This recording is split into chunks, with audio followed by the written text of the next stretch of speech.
Mom, not that chair. No. But it's my chair. Not today, Mom, please. No, Mom, this is your spot. But I always sit there. Not this year. Sit here. Martha, maybe you should just... What are you doing? I'm leaving, but... Dessert hasn't even been served.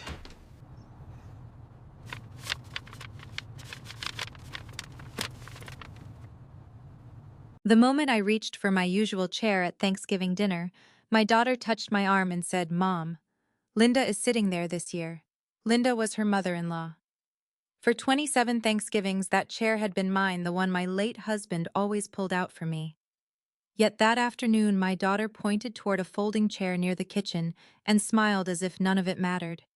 "It's just a chair, Mom." So I sat down. I ate quietly. I listened carefully. And before dessert arrived, I put on my coat and left. What my daughter didn't know was that I had come to dinner carrying an envelope that could have changed her family's future. If you've ever felt taken for granted by someone you love, tell me in the comments what you would have done. And let me know where you're watching from and what time it is there. If stories about family betrayal and finding the courage to protect your dignity speak to you, please like this video and subscribe. I'd be grateful to have you here. 27 Thanksgivings. That was how many I had celebrated with Robert before I ever found myself sitting on a folding chair at the edge of my daughter's table, trying not to let anyone see how deeply something so small had hurt me. For most of those years, Thanksgiving had belonged to us. Not in the sense that we owned the holiday, of course. But our house in Richmond became the place everyone came back to. Robert would wake before sunrise and complain that no sane person should be handling a turkey before coffee. I would pretend not to hear him while I rolled out pie crust on the kitchen counter. By 8 in the morning, the windows would be fogged from the oven. The house would smell like butter and sage, and Robert would already be sneaking pieces of stuffing when he thought I wasn't looking. Every year he pulled out the same dining chair for me. It sat on the left side of the table near the window. "Your throne, Mrs. Powell," he would say. I always rolled my eyes. "It's a dining chair, Robert, not when you're sitting in it." That was my husband. He could make the ordinary feel permanent. For 39 years, I believed permanence was something two people built together, one small ritual at a time. Then 4 years before that Thanksgiving at Emily's house, Robert died of a heart attack on a Tuesday morning. There was no warning, no dramatic final conversation. He kissed me before leaving for an early appointment, complained that I had bought the wrong kind of coffee filters, and told me he would be back before lunch. He never came home. For a long time afterward, I kept expecting to hear his key in the front door. Grief does strange things to a house. It doesn't make it empty. It makes everything inside it too full. His shoes by the closet, his reading glasses beside the recliner, the dent in his pillow, the little ceramic bowl where he dropped his keys every night. All of it seemed to wait for him longer than I did. Emily was 35 then. She had already been married to Jason for nearly 10 years, and they had 2 children, Sophie and Ben. Emily worked as a marketing manager for a regional healthcare company. Jason owned a small home remodeling business that had grown quickly during the years when everyone seemed to be renovating kitchens and building home offices. They lived about 20 minutes from me. After Robert died, Emily called almost every day. At first, I thought grief had brought us closer. Maybe it did for a while. She checked on whether I had eaten. She invited me over on Sunday afternoons. She sent the children to spend weekends with me because, as she put it, "The house is too quiet for you now." I loved having them. I still do. I loved making pancakes with Sophie and letting Ben build blanket forts in the living room, even though Robert would have complained that the furniture was being abused. Helping Emily gave me something to do with all the love I no longer knew where to put. That was how it started. Not with money, with time. A Tuesday pickup from school because Emily had a late meeting. A Friday night sleepover because she and Jason needed a date night. A week during spring break because childcare had fallen through. Then the favors grew. When Sophie's private school raised tuition, Emily called me one evening sounding embarrassed. "We can manage most of it," she said. "We're just a little short this semester." I paid the difference. When Jason's business hit a cash flow problem because 2 customers delayed payments, I helped cover payroll. When Emily and Jason bought their current house, I transferred money toward the down payment. At the time, I never thought of any of it as sacrifice. They were my family. And Robert and I had always believed that if you could make life a little easier for your children without damaging your own future, you did it. Family helps family, I used to say. Emily heard that sentence often, maybe too often. She thanked me in the beginning. Sometimes she even cried. Mom, I don't know what we'd do without you. I would wave it away. You'd figure it out. No, really. You have children to raise. Don't waste energy feeling guilty. That was my mistake. Not helping her. I don't regret helping. My mistake was teaching her not to feel the weight of being helped. There is a difference. After enough years, gratitude can quietly become expectation if nobody notices the line being crossed. I didn't notice. Or maybe I did, but I kept finding reasonable explanations for it. The first time Emily forgot to ask whether I was coming to Sophie's school recital, I told myself she was busy. The first time she booked Christmas brunch with Jason's parents, before checking whether I had plans, I told myself married children had two families to balance. When Linda Carter started being included in decisions before I told myself that was natural too. Linda was Jason's mother. She lived closer to Emily's office. She was energetic, social, and the kind of woman who could enter a room already knowing 3 people in it. I didn't dislike her. That would have made things simpler. Linda was never cruel to me. If anything, she was usually pleasant. But somewhere along the way, she became the grandmother who was asked first. The one whose recipes were requested. The one invited to school fundraisers. The one Emily called when she wanted advice about decorating or vacations or where to host a birthday party. I became the person called when someone needed something. Could I pick up Ben? Could I wait for the plumber? Could I lend Emily my Costco card? Could I cover the deposit until Friday? Could Sophie sleep over because Jason's parents were busy? Each individual request was small enough to say yes to. Together they created a role I didn't realize I had accepted. Reliable, available, useful. I began noticing how Emily spoke about Linda. Linda has done so much for us. Linda really understands what we're trying to do. Linda knows how stressful things have been. I never challenged those statements. I didn't want to become the kind of mother who kept a ledger of love. That phrase was one Robert used. Never keep a ledger with your children, Mel. So I didn't. Not emotionally, anyway. When Emily praised Linda, I smiled. When she forgot things I had done, I told myself generosity didn't count if you demanded applause for it afterward. And when the little disappointments began collecting, I blamed myself for noticing them. Maybe I was lonely. Maybe widowhood had made me sensitive. Maybe I was expecting too much from a daughter with a career, a husband, 2 children, and a demanding life. Those were the explanations I gave myself. They were comforting, because each one meant the problem was inside me. And if the problem was inside me, then nobody I loved had actually changed. But looking back now, I can see the pattern more clearly.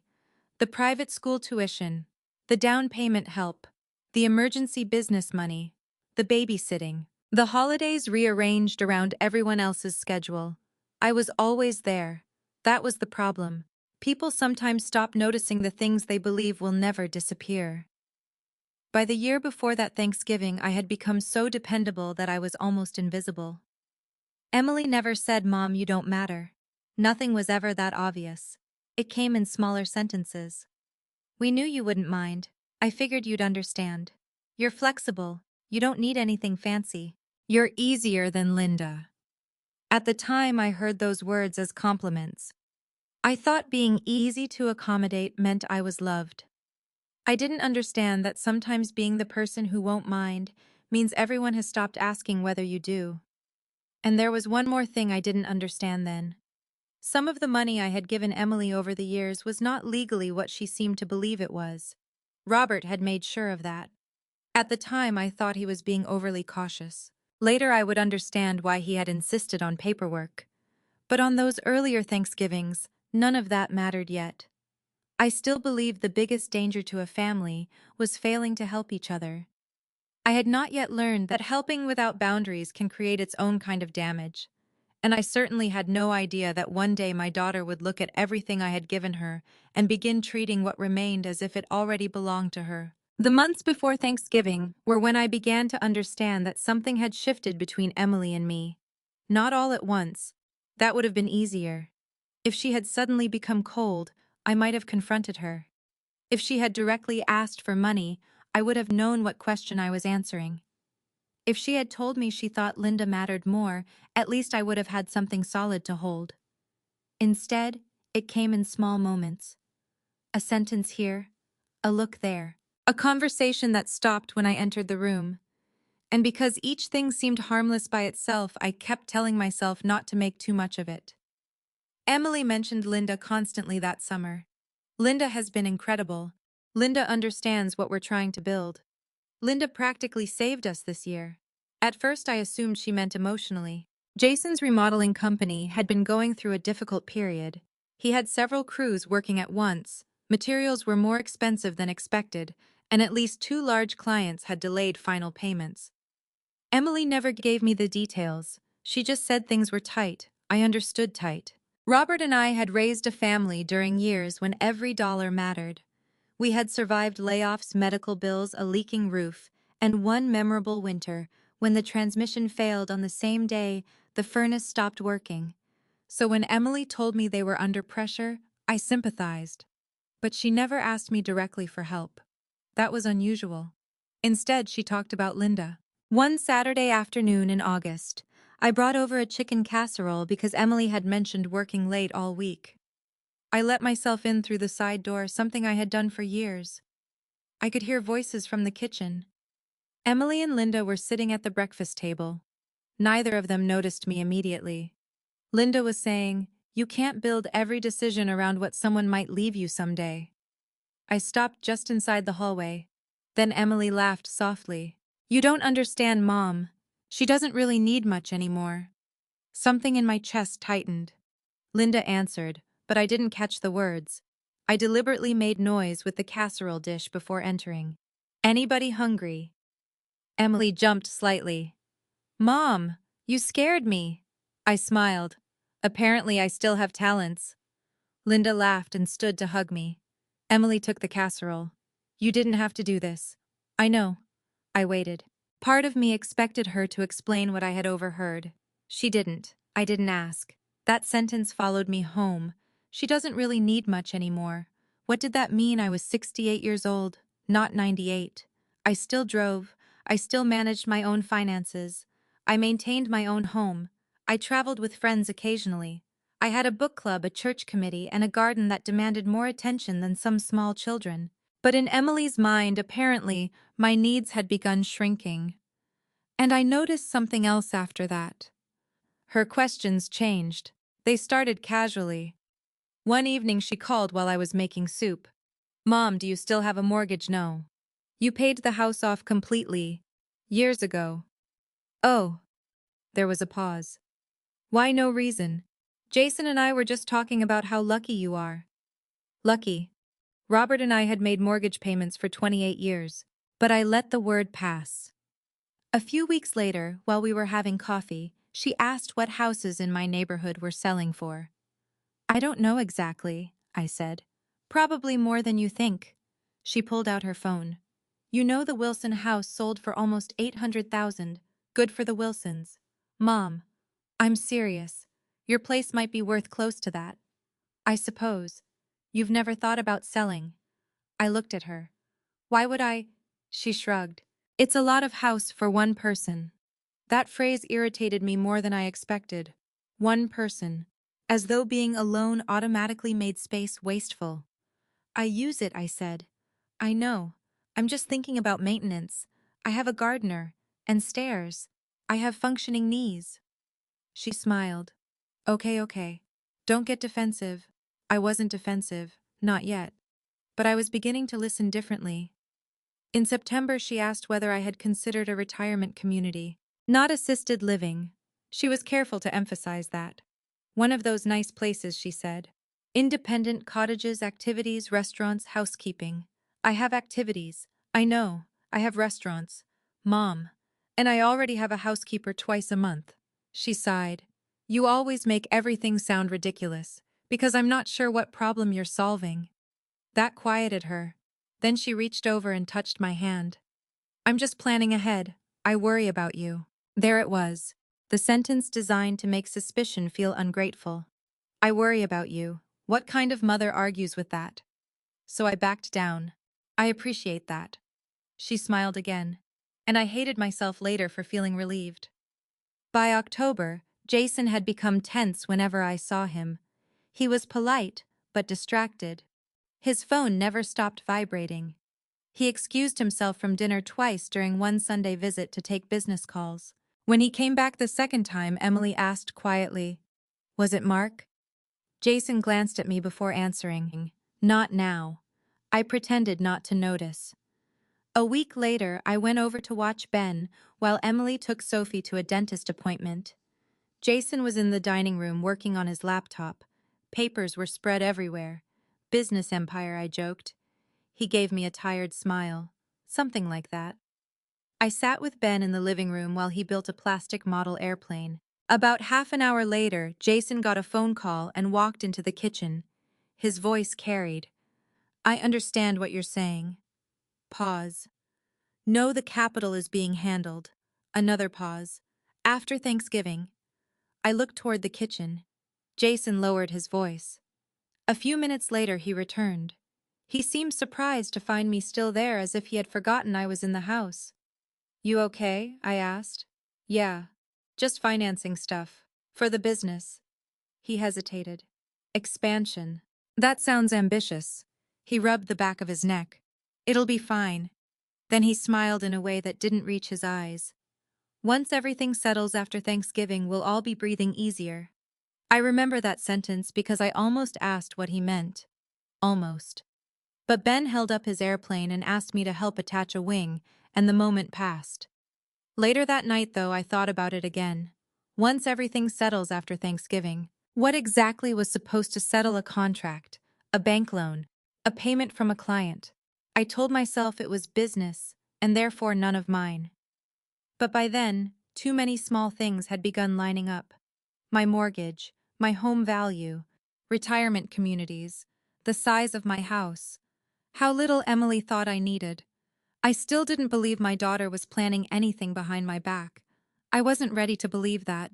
I loved her too much, so I chose the explanation that hurt least. She was worried, Jason was stressed, Linda had been helping, and I was reading meaning into ordinary conversations because widowhood had made me sensitive. That was what I told myself right up until Thanksgiving morning, right up until I saw the place card on the chair that had always been mine, and realized that maybe the conversations happening without me were not nearly as harmless as I had wanted them to be. Thanksgiving morning began the way so many of my old Thanksgivings had begun, before sunrise. I woke at 5:30 without an alarm and lay in bed for a few minutes listening to the quiet house around me. For a moment I forgot what day it was. Then I smelled cinnamon. I had left the pecans and brown sugar measured on the counter the night before, and somehow the memory of them reached me before I even got downstairs. Robert had always loved pecan pie. Not pumpkin, not apple, pecan. I used to claim Thanksgiving without pecan pie was just a Thursday with poultry. That morning I smiled when I remembered it. It was one of the rare memories that no longer hurt immediately. I put on my robe-made coffee and started the pie. The recipe card was still written in my handwriting from almost 30 years earlier. There were butter stains in one corner, and a small pencil note Robert had added beside the baking time. "Don't burn it again." I had burned exactly one pecan pie in our entire marriage. He had refused to let me forget it. As I rolled the crust, I found myself talking to him. "I know what I'm doing." The empty kitchen offered no argument. By 7, the pie was cooling beside the window. That was when I went upstairs and opened the bottom drawer of my desk. Inside was a cream-colored envelope. I had prepared it 3 days earlier after meeting with Thomas Reed, the financial advisor Robert and I had worked with for nearly 20 years. The envelope did not contain a check. That mattered. I had not decided to hand Emily and Jason money without questions. Not this time. Inside were notes outlining what I was prepared to do if they were honest with me about Jason's business situation. $75,000. It was a substantial amount of money, far more than I had ever spent casually. I had enough savings to manage it without threatening my retirement. But Thomas had made me promise that if I helped them, I would do it carefully. No handshake arrangement, no vague promises, no we'll sort it out later. Before any money changed hands, Jason would have to provide financial statements, outstanding debts, cash flow records, and a repayment plan. If the business was fundamentally sound, I was willing to help. If it wasn't, I would not throw money into a hole simply because my daughter was standing beside it. I had not told Emily. I wanted Thanksgiving to feel like family first. After dinner, when things were quieter, I planned to ask her and Jason to sit with me. I imagined Emily looking relieved. I imagined Jason finally explaining whatever pressure he was under. I even imagined saying the words I had said so many times before. Family helps family. But this time I would add something Robert had taught me near the end of his life. Help should make someone stronger, not make them dependent on the person helping. I slipped the envelope into my handbag. Then I changed clothes. I chose a dark blue dress Robert had always liked and a cream cardigan because Emily kept her house colder than I preferred. Before leaving, I looked at myself in the hall mirror. "You're fine," I said. It sounded almost convincing. The drive to Emily's house took 22 minutes. Richmond was quiet in that late Thanksgiving morning. Way empty office lots, closed shops, occasional cars carrying casseroles and children across town. I arrived just before 11. There were already 3 cars in the driveway. Linda's silver SUV, Jason's father's pickup, and a black sedan I didn't recognize. I parked along the curb because there was no room. When I walked toward the front door carrying the pie, I could hear laughter inside. Emily opened the door before I knocked. "Mom." She hugged me quickly, then looked at the pie. "You made pecan." "Of course, we already have 2 desserts." I stared at her. For years my pecan pie had been Thanksgiving dessert, not one of the desserts. The dessert. I smiled anyway. "Then we'll have 3. She seemed to realize how her words had sounded. "No, I didn't mean Linda made a pumpkin cheesecake and Dad brought an apple pie. Yours will be great, Dad." She meant Jason's father. I noticed that too. Inside the house was warm and crowded.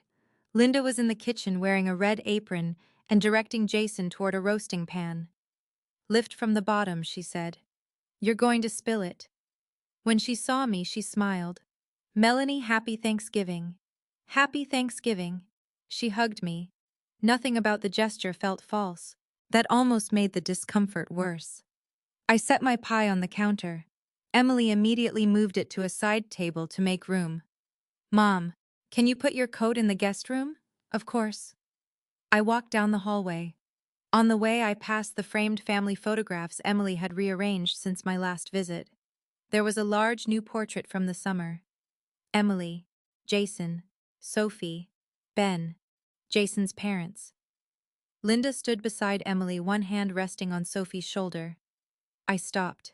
Maybe it had been taken at an event I hadn't attended. Maybe there was an innocent explanation. I searched the wall for another picture. There were several. A beach vacation, a school ceremony, a family barbecue. I was in older photographs, smaller ones farther down the hallway. But not the new centerpiece. I told myself photographs were photographs. I hung up my coat. When I returned to the kitchen, Jason's father was opening wine. Linda stood beside the turkey. Emily handed her the carving knife. "Do you want to do the honors?" For a second I couldn't breathe. Robert had carved the Thanksgiving turkey every year of our marriage. After he died, Jason had taken over. I had been grateful for that because I could barely look at the carving knife the first Thanksgiving without Robert. Now Jason laughed. "Mom's better at it anyway." Linda shook her head. "You're setting me up for criticism." Nobody criticized her. Everyone laughed. I smiled because that seemed to be what was expected. The children came running in a few minutes later. Ben hugged me around the waist. Sophie kissed my cheek. That helped.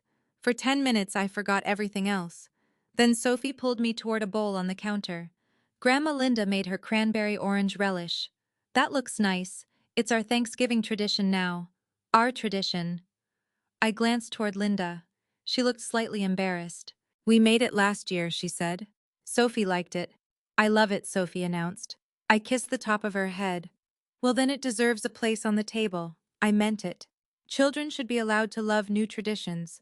But as I looked around that kitchen, I began to understand that the problem was not any one thing.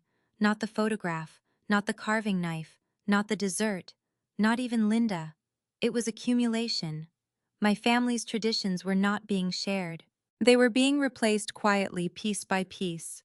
And nobody seemed to think I would notice. Around 1:30, Emily announced that dinner was ready. Everyone moved toward the dining room. I stayed behind for a moment to wash my hands. When I entered, the others were already finding their places. There were little white place cards beside each plate. Jason at one end, Emily at the other, the children near their father, Jason's father beside Ben, and then I saw the chair near the window. The chair I had sat in whenever Thanksgiving had been hosted at Emily's house after Robert died. The comfortable upholstered chair on the left side of the table. A place card rested against the wine glass. Linda. I stood still. My eyes moved along the rest of the table. There was one seat left. At the far end closest to the kitchen doorway. A metal folding chair with a thin cushion tied to the back. For a strange second I thought perhaps there had been a mistake. Then Emily noticed me looking. She came toward me quickly. Mom. I pointed lightly toward the chair. I think someone moved the cards. Her face changed. Just slightly. No. She touched my arm. Linda is sitting there this year. I looked at her. Behind us, conversation continued. Silverware clinked. Someone laughed. I could smell turkey sage and the pecan pie cooling in the next room. And suddenly, the cream-colored envelope inside my handbag felt much heavier than paper should have felt. I had walked into that house planning to offer my daughter $75,000.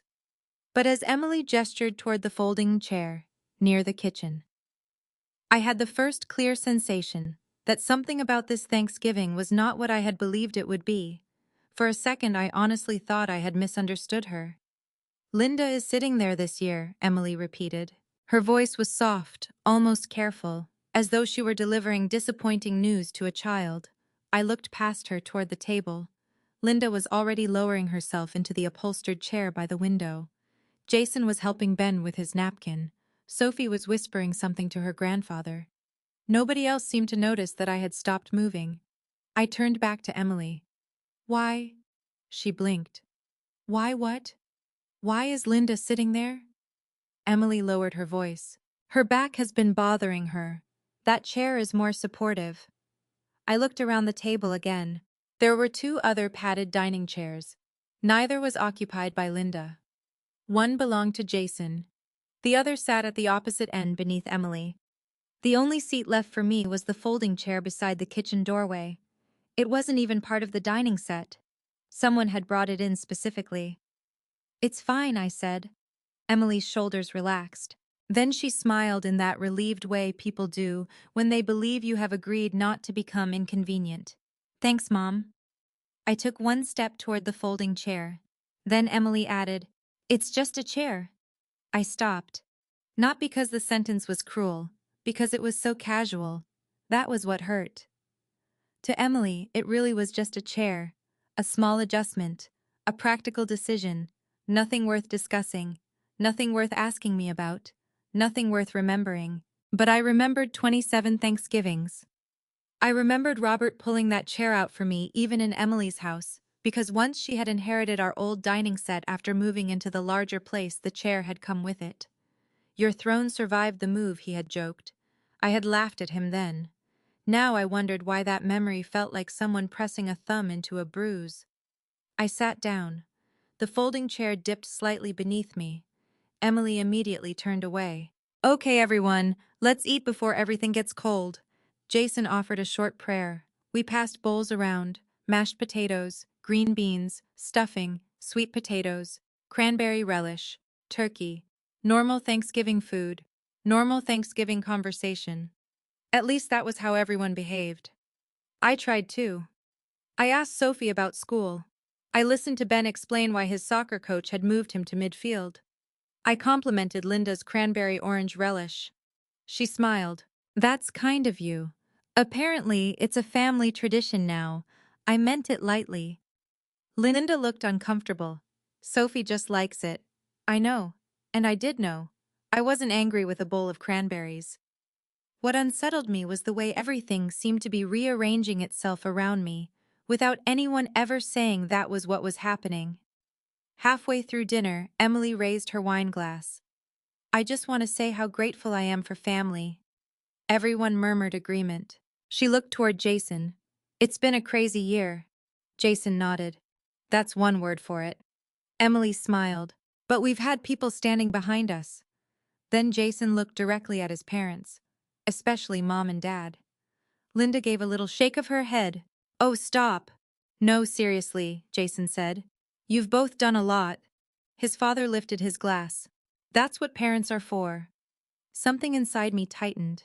I stared at my plate. I had paid part of Sophie's tuition that year. I had watched the children nearly every Thursday evening during Emily's busiest quarter at work. 2 years earlier, when Jason had been short on payroll, I had transferred money within 48 hours. And there was a cream envelope in my handbag containing my willingness to consider another $75,000. But nobody looked at me. I immediately hated myself for thinking that. Generosity wasn't supposed to require recognition. I knew that. Robert had taught me that. Still, there was something painful about becoming invisible in a room full of people whose lives I had helped hold together. Emily changed the subject. She asked Linda what she thought about replacing the kitchen countertops. Then Jason's father started talking about commercial property values. Jason became interested immediately. There are some opportunities right now if you can get positioned correctly. Linda nodded. Timing is everything.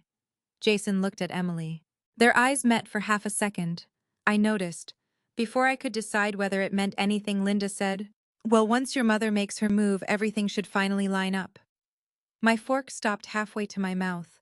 Silence didn't fall across the entire table, only inside me. I slowly lowered my fork. What move? Linda looked at me, then at Emily. Emily's face went rigid. Oh. Linda frowned. I thought Emily interrupted. We've just been talking about options for you, Mom.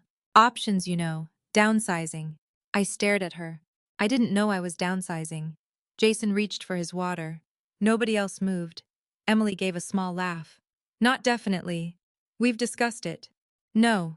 You've asked me whether I've considered it. That's what I mean. That isn't the same thing. Sophie looked from me to her mother. I softened my voice immediately. This was not a conversation I wanted to have in front of the children. Emily must have noticed too. She smiled too brightly. Can we not make this into something we're just talking about the future? My future mom. Linda looked embarrassed. I'm sorry. I assumed you already knew. I looked at her. It's all right. And strangely, I meant it. Whatever was happening, Linda suddenly looked less informed than I had believed. Emily began talking about dessert, too quickly. I made coffee, and we have Mom's pecan pie, Linda's cheesecake, and Dad's apple pie. So nobody is leaving this table hungry. Jason gave a forced laugh. The conversation restarted. But mine did not. For the next 15 minutes, I barely heard anyone. My mind kept returning to one phrase. Once your mother makes her move. Not if. Once. That meant this wasn't a casual conversation Emily and Jason had shared privately one night. A future decision of mine had somehow become something other people expected. I looked at my handbag on the sideboard. The envelope inside suddenly felt absurd. I had arrived prepared to offer help with conditions. They seemed to be discussing something much larger without even asking me. Dinner ended. Plates began disappearing into the kitchen. I helped stack mine out of habit. Emily touched my shoulder as she passed. Don't go anywhere after dessert, okay? I looked at her. Why? There's something important we need to talk about. There it was. The thing Jason had meant when he said everything would settle after Thanksgiving. The thing Linda apparently already knew something about. The thing involving my move. I looked around the dining room. At Robert's old table. At Linda in my old chair. At my daughter carrying plates into the kitchen as though nothing unusual had happened. Then I made a decision. I walked toward the guest room, took my coat from the bed and slipped it on. When I returned, Emily was setting coffee cups beside the desserts. She froze. Mom, I picked up my handbag. I'm going home. What? Thank you for dinner. Her expression hardened. You're leaving now, yes. We still have something important to discuss. I held her gaze. Then perhaps it should have been important enough to discuss with me before today. Mom, seriously. Jason appeared behind her. What's going on? Emily looked at him. She's leaving because of the chair. I shook my head. No. Emily crossed her arms. Then what is this about? I glanced toward the dining room where the children could hear us if voices rose, so I kept mine quiet. I'm not doing this here. You're making Thanksgiving uncomfortable for everybody. That sentence almost made me laugh. I had spent the entire meal making myself smaller so nobody else would feel uncomfortable. I opened the front door. Cold November air rushed in. Emily followed me onto the porch. Mom, wait. I turned. For one moment she looked like my little girl again. Confused, frustrated, certain I would come back inside if she pushed hard enough. I almost did. Then I remembered Linda's words. Once your mother makes her move. I'll talk to you tomorrow, I said. I walked to my car. Emily remained on the porch as I backed away. The pecan pie was still sitting untouched in her kitchen. The coffee hadn't been poured, dessert hadn't arrived, and the envelope containing $75,000 of possible help was still inside my handbag. Before I reached the end of her street, my phone began to ring. My phone rang before I reached the first stoplight. Emily. I let it ring. 30 seconds later, it rang again. Jason. I ignored that one too. By the time I merged onto the main road, there were 3 missed calls and 1 text message. Mom, please come back. You're making this much bigger than it needs to be. I read it at a red light and felt something inside me go very still, bigger than it needed to be. That seemed to be Emily's answer whenever my feelings became inconvenient. The chair was nothing. The conversation about my house was nothing. My leaving was the real problem. I put the phone face down in the passenger seat. A few minutes later, it buzzed again. This time, the message was from Linda. Melanie, I'm sorry tonight became uncomfortable. I truly didn't mean to upset you. That message felt different. There was no accusation in it, no demand, just discomfort and apology. I didn't answer immediately. Then another message arrived. I hope you got home safely. I typed, thank you, I'm fine. Before I could set the phone down, Emily called again. I declined. She left a voicemail. I waited until I was parked in my driveway before listening. Her voice came through tight and frustrated. Mom, I don't understand why you're doing this. Everybody is upset. Linda feels terrible. The kids are asking where you went, and we needed to talk about the house tonight. You walking out made everything impossible. Please call me. I replayed it, not because I hadn't heard her, because I had. The house. Not my house. The house. There are moments when one word changes the temperature of a room. That phrase changed the temperature of my entire evening. I sat in the car with the engine off. The neighborhood was quiet. A few porch lights had come on. Through one window across the street, I could see a family gathered around a television. I should have gone inside. Instead, I listened to the message once more. We needed to talk about the house tonight. Needed. Who was we? Emily and Jason, Linda, Jason's father. Had everyone at that table known there was going to be some discussion about my home, except me? I finally went inside. The house smelled faintly like cinnamon from the pie I had baked that morning. I took off my coat and placed my handbag on the dining table. For several minutes I simply stood there looking at it. Then I opened it. The cream-colored envelope was exactly where I had left it. I took it out and sat down. $75,000. That was what I had been prepared to discuss. Not promise. Not give blindly. Discuss. Thomas Reed and I had spent almost 2 hours going through the idea. Jason would have to show me his business records. I wanted to know what debts existed, what contracts were coming, what the money would actually accomplish, and whether $75,000 would solve a temporary problem or only postpone a larger one. Thomas had been very clear. You're not rescuing anyone, Melanie. I know. Do you? I had laughed then. Now I understood why he had asked twice. Inside the envelope was a handwritten note I had made to myself after our meeting. Help with facts, not fear. Robert would have approved of that sentence. My phone rang again. Emily. This time I answered. Hello? Mom. She sounded relieved and angry at once. Are you home? Yes. Good. I was worried. I waited. She expected that concern to soften me. Usually it would have. Why did you leave like that? I told you. No, you didn't. You said you didn't want to talk there. That's correct. Emily sighed. You embarrassed me. There it was. Not you were hurt. Not I'm sorry. You embarrassed me. I didn't raise my voice. You walked out before dessert. Yes, in front of everyone. I said thank you for dinner and left, because I changed your chair. I closed my eyes. No, Emily. Then what? Tell me what you wanted to discuss about my house. Silence. Not long, maybe 2 seconds. But it was long enough. Mom, we've talked about this. No, you've asked questions. Same difference. No, it isn't. She exhaled sharply. We were going to talk about what makes sense for everyone. For everyone. You're in a big house by yourself. I like my house. I know, but that doesn't mean you have to stay there forever. I never said I was leaving. We're not saying tomorrow. Then what are you saying? Another pause. I could almost hear her deciding which version of the truth to give me. There's a really nice retirement community outside Richmond. I'm aware. You'd have less maintenance. So you've said. You'd have people around. I have people around. Mom, please stop fighting every sentence. I'm asking you to explain why Linda believed I was making a move. Emily's voice softened.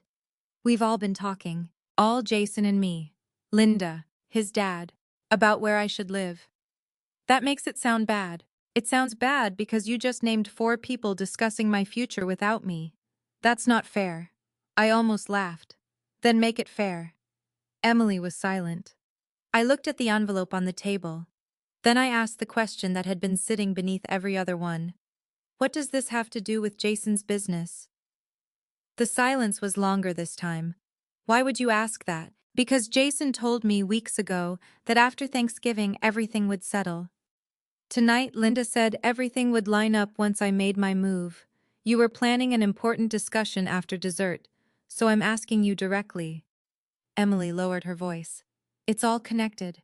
My stomach tightened. How Jason has an opportunity. What kind? A commercial building? For his company, yes. And he can buy it below market value, but the financing is complicated. How complicated, Mom? This isn't something I can explain in 5 minutes. Try. She hesitated. Then she said, they need stronger capital on paper. I looked at the cream envelope again. How much? What? How much money are you talking about? It isn't just cash. It's about the overall structure. Emily. She sighed. About 220. I frowned. 220 what thousand? For a moment I genuinely thought I had misheard her. $220,000. Yes, but you're acting like we were going to ask you to write a check tonight. What exactly were you going to ask me? We were going to show you how it could work.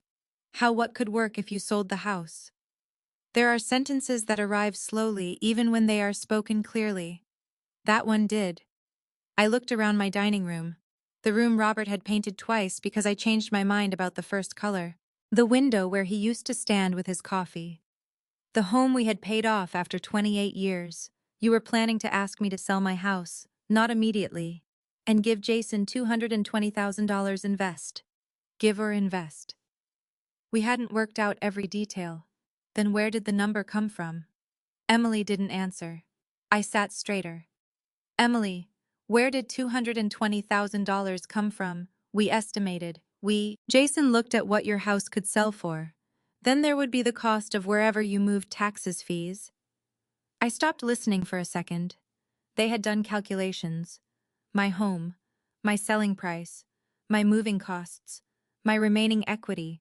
And somehow at the end of their arithmetic, they had arrived at a portion of my money that could become part of Jason's business plan. The envelope in front of me contained $75,000 I had been willing to consider after reviewing the books. They were planning around $220,000 I had never promised. Not once. Mom, I'm here. You're making it sound uglier than it was. I haven't made it sound like anything. I'm repeating what you told me. We thought it could help everyone. How does selling my home help me? You'd have less responsibility. And you'd have $220,000. That's not what I said. It's exactly what you said. Emily's voice cracked with frustration. This is why we wanted to talk face to face. No. You wanted to talk after dinner when everyone else already knew the plan. That's not true. Then tell me something. I looked down at Robert's old handwriting on the note inside the envelope. Who told the bank I was contributing $220,000? Silence. Complete silence. Then Emily said very quietly, Mom, I have to go. The call ended before I could answer. I stared at my phone. That silence told me more than any explanation could have. For the first time that night, I was no longer thinking about the chair.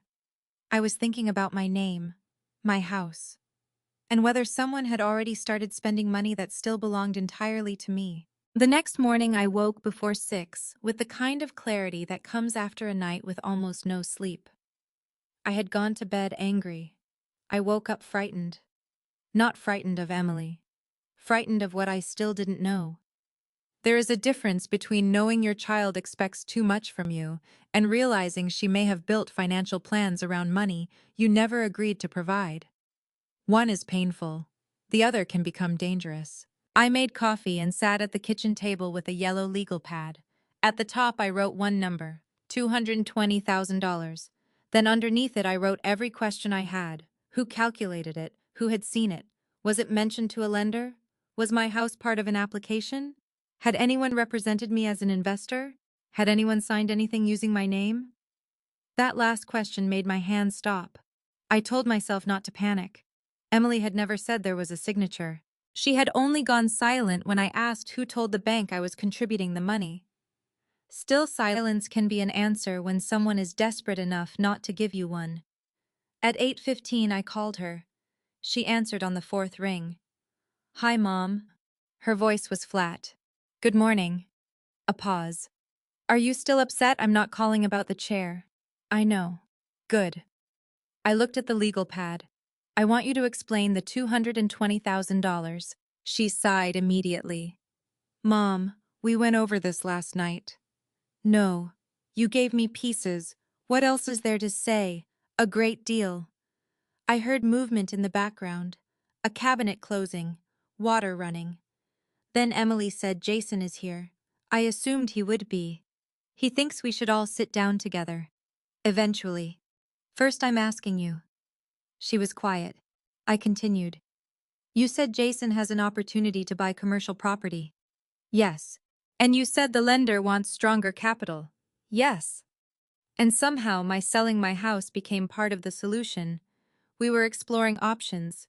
Stop saying we when the only person whose house would be sold is me. Mom, what did you actually plan?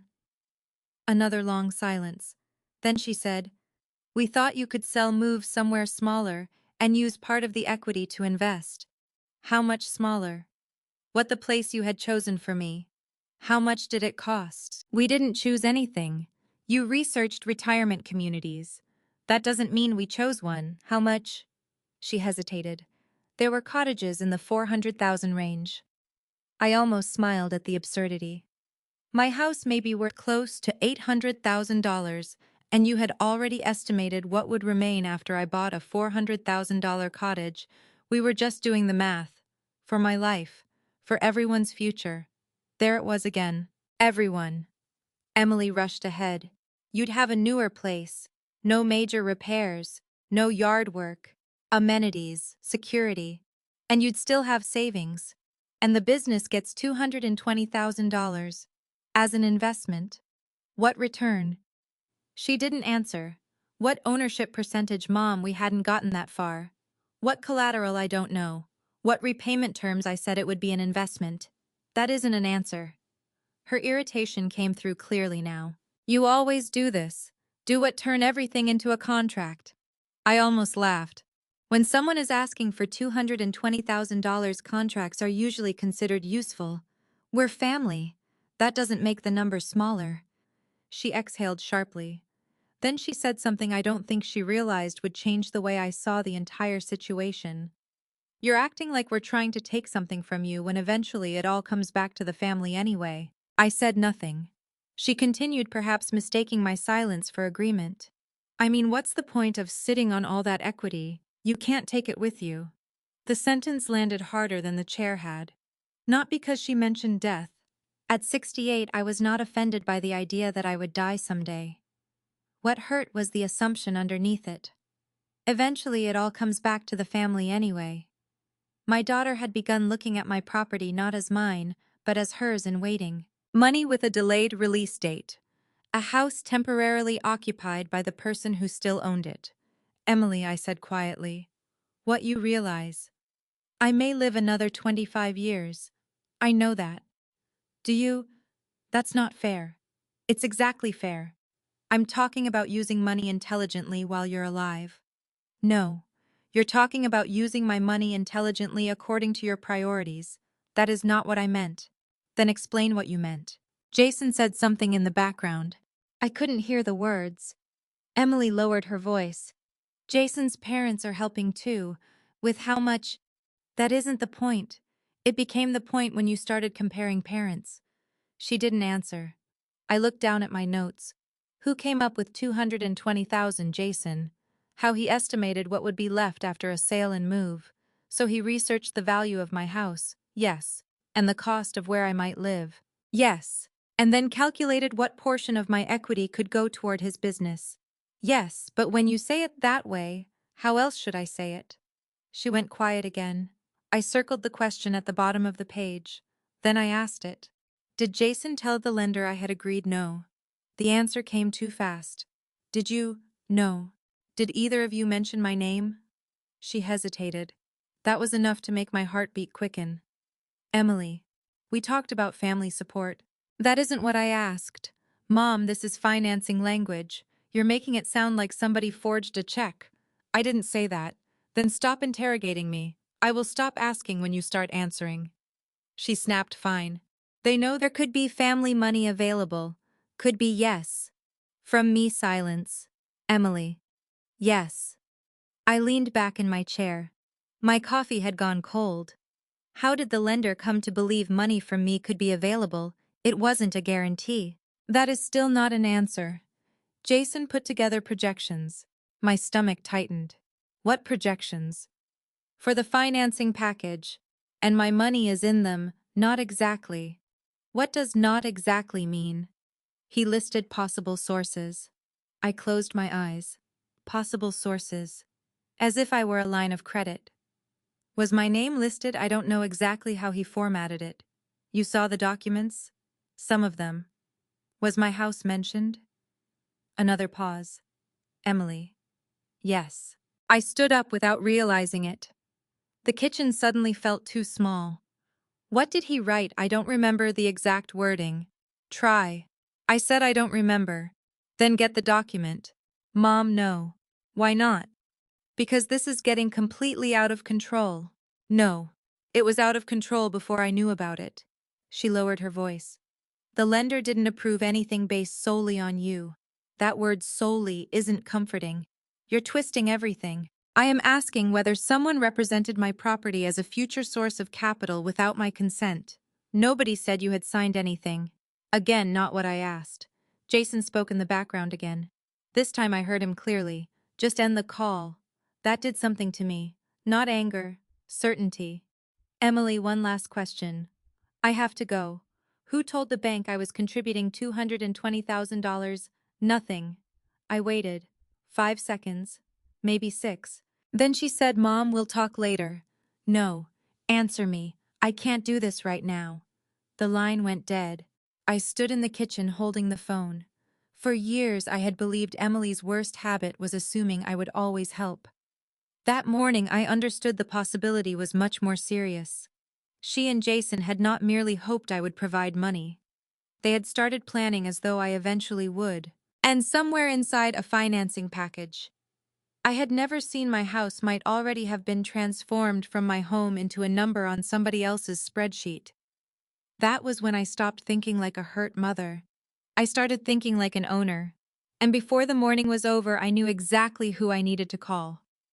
Thomas Reed. Thomas Reed had known my family long enough to recognize trouble in my voice before I explained any of it. Melanie, he said after I called what happened. I was standing in my kitchen with the legal pad still open beside the cold cup of coffee. I need you to tell me whether I'm overreacting. That usually means you already think you aren't. Under different circumstances, I might have laughed. I didn't. I found out Emily and Jason have been discussing selling my house. Thomas was quiet. Your house? Yes. And you agreed to this? No. Another pause. Start from the beginning. So I did. I told him about Thanksgiving. The chair. Linda's comment. Emily's insistence that we discuss my house after dessert. The $220,000. The retirement community. The lender. The projections. When I finished, Thomas did not immediately respond. That silence worried me more than if he had sounded shocked. Finally, he said, "Did Emily tell you your name appears anywhere in the financing documents?" She admitted Jason listed possible family support. "Did she say your property was identified?" "Yes." "Did you sign anything?" "No." "Did you give written permission for them to use your name, your home, or any projected sale proceeds?" "No." His voice changed. Not dramatically, just enough that I knew he had stopped listening as an old family advisor and started listening professionally. "Bring me everything you have connected to money you've given them. Everything: transfers, notes, emails, anything Robert might have kept." I looked toward the hallway. Why? Because before we figure out what Jason represented to a lender, I want to understand the financial history between you and Emily. I knew exactly where those records were. Robert had been obsessive about paperwork. He kept folders for everything: roof repairs, insurance policies, tax documents, cars we no longer owned. He once kept a receipt for a refrigerator for 11 years. I used to tease him. That morning I was grateful. An hour later, I was sitting on the floor of the study, surrounded by file boxes. The room still felt like Robert's. His desk was against the window. His old brass lamp sat on the corner. I had changed almost nothing since he died. I opened the cabinet beneath the desk and found the folder labeled Emily, House. Inside were copies of bank transfers from 3 years earlier. $90,000. I remembered the situation clearly. Emily and Jason had found their current home at a good price, but their previous house had not sold yet. They needed additional funds to make the down payment work. Emily had called me crying. "We're going to lose it." Robert had been sitting beside me when the call came. I had covered the phone. "We can help them." Robert had frowned. "How much?" "90,000, yes." He stared at me for a long moment. Then he said, "If we do this, it gets documented." I had been annoyed. "There are children." "Exactly." I remembered, rolling my eyes. "Robert. Melanie, if it's a gift, say it's a gift. If it's a loan, say it's a loan. Problems happen when families decide words don't matter." At the time, I thought he was being rigid. Then I pulled another sheet from the folder. Promissory note. My breath caught. I had forgotten how formal it looked. Borrowers: Emily Carter and Jason Carter. Principal amount $90,000. Interest 0%. Repayment terms deferred unless requested. And then the line Robert had insisted on: "The balance may be forgiven only through separate written instruction signed by Melanie Powell and Robert Powell, or the surviving lender." I read it twice. There was no separate forgiveness document. I knew that immediately. Robert had died the following year. Afterward, Emily had occasionally referred to the money as "what you and Dad gave us for the house." I had never corrected her. I hadn't thought it mattered. Apparently, it mattered very much. I called Thomas. I found something. What? The 90,000 for their down payment. It was a loan. You didn't remember. I remembered paperwork. I didn't remember the exact language. Bring it. By noon, I was sitting across from him in his office. Thomas read the promissory note carefully. Then he looked up. "This is still enforceable. I don't want to sue my daughter." "I didn't say you should. I don't want to threaten her either." "I didn't say that." I folded my hands. "Then why does it matter?" "Because it tells us something important. What the financial relationship Emily believes she has with you may not match the one that actually exists." That sentence stayed with me. Thomas scanned the other records. Transfers for school tuition. A smaller business loan I had helped Jason with 2 years earlier. That one had been repaid. several payments for the children. Nothing improper, nothing hidden, just years of support. Then Thomas turned to his computer. Do you know which lender Jason is working with? I gave him the name Emily had mentioned once. Thomas knew someone there. He did not ask for confidential loan documents. Instead, he made a professional inquiry about whether my identity or assets had been represented as committed funds. He was careful about the wording. I sat across from him while he made 2 calls. On the second call, his expression changed. He wrote something down. Then he said, "Can you send me the non-confidential capital summary they provided?" "Yes. With permission from the borrower contact. I understand." After he hung up, I stared at him. What Jason apparently circulated a preliminary family capital summary as part of discussions. My mouth went dry. Do they have my signature? No. Anything claiming I guaranteed the loan. Not from what I've been told. I exhaled. Relief came first, then anger. Then what did he do? Thomas turned the monitor slightly toward me after an email arrived. The document was only a few pages. Business assets, projected revenue, owner contribution, outside support. Then I saw it. One line. Expected maternal contribution, after residential downsizing, approximately $220,000. I read it once. Then again. Maternal contribution. Residential downsizing. It was astonishing how neat the words looked. How professional. How reasonable. There was no accusation in the language. No mention that the mother in question had never agreed. No mention that I had never decided to downsize. No mention that I had never offered $220,000. My entire future had been reduced to 7 words and a number. Below the line was an estimate of timing. Q1. First quarter. I looked at Thomas. They even picked when I was supposed to move. He leaned back. It says expected. That matters legally. So it's allowed. I'm saying this isn't the same as forging your name or creating a guarantee.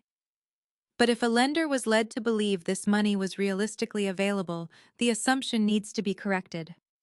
I stared at the screen. Emily knew. I can't tell you what she knew. She knew enough to avoid answering me. Thomas said nothing. I pointed toward the document. Can this hurt me? Not if you never signed or pledged anything. But I want us to confirm that directly. I looked down at my handbag. The cream envelope was still inside. The $75,000 I had planned to offer now felt like it belonged to another version of me. A woman who had walked into Thanksgiving believing her daughter needed help. I still believed Emily needed help. But help was no longer the first thing she needed from me. Truth was, boundaries were, and perhaps consequences. Thomas tapped the document gently.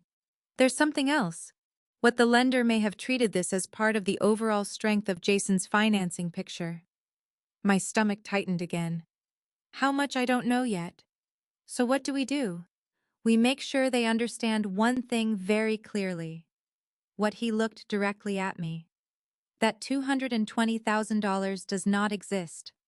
I thought about Emily saying eventually it all comes back to the family anyway. Then I thought about Robert insisting on that promissory note, while I accused him of being overly cautious. For the first time since Thanksgiving dinner, I felt something stronger than hurt. I felt grounded. My daughter had treated my future as an assumption. Now I was going to replace that assumption. Giving dinner, I felt something stronger than hurt. I felt grounded. My daughter had treated my future as an assumption. Now I was going to replace that assumption with facts.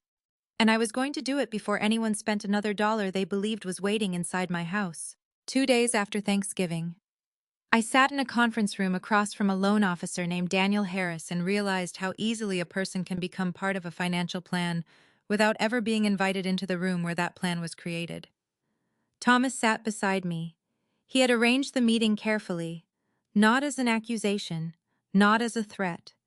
He told the lender that I needed to clarify information connected to my name and my property. Daniel was in his early 50s, calm professional, and visibly cautious from the moment we shook hands. "Mrs. Powell," he said before we begin, "I want to be clear that I can't disclose confidential information regarding another borrower's application." "I understand."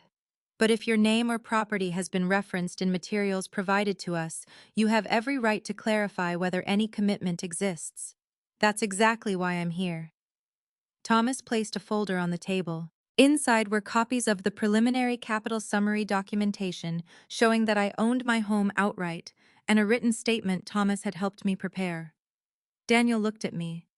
Did you agree to provide $220,000 to Jason Carter's business? No. Did you verbally commit to doing so? Num. Did you agree to sell your residence? Num. Did you authorize anyone to represent that you intended to sell? Num. He paused. Did you ever discuss investing in Jason's company? I hesitated. This was where the truth mattered. I had privately considered helping. Daniel's expression sharpened slightly. How much? $75,000. Thomas added, subject to a review of financial statements and formal documentation. No commitment was made. Daniel nodded. Was Jason aware of that? No, I said. I had planned to discuss it with him and my daughter on Thanksgiving evening. For the first time, Daniel looked genuinely surprised. He didn't know. No. Your daughter, no. I thought of the unopened envelope. I never told either of them. Daniel leaned back. That seemed to change something for him. Not because I had considered giving money. Because the amount they had projected had not grown from a conversation with me. It had grown from an assumption. He turned toward Thomas. The summary we received characterized the contribution as expected. I saw that. I said. Daniel looked at me again. And you're saying there was no basis for that expectation? There was no basis for $220,000. There was no basis for selling my house. There was no basis for assuming I was moving anywhere. I heard my own voice, steady, almost detached. 3 days earlier I might have cried saying those words. Now I felt something different. Precision. I understood why Robert had always insisted that precise language mattered when money was involved. Daniel opened a file on his laptop. I'm going to ask one more question. Did you sign any letter of intent, gift letter, investment, commitment, guarantee, or pledge of assets? No. Thomas slid my written statement forward. We are formally confirming that Mrs. Powell has made no commitment of funds or property. Daniel read it. Then he nodded. Understood. I looked at him. Does this affect me personally? Based on what I have seen so far, I'm not aware of any obligation created for you. Relief moved through me. He continued. But it may affect our evaluation of the transaction. There it was. I had known it was coming. Still hearing it made my stomach tighten. How Daniel chose his words carefully. We evaluate financing based on a combination of factors. Borrower equity, projected cash flow, collateral, outside capital, and the reliability of expected funding sources. And mine was considered one of those sources. It was presented as a potential source expected to become available.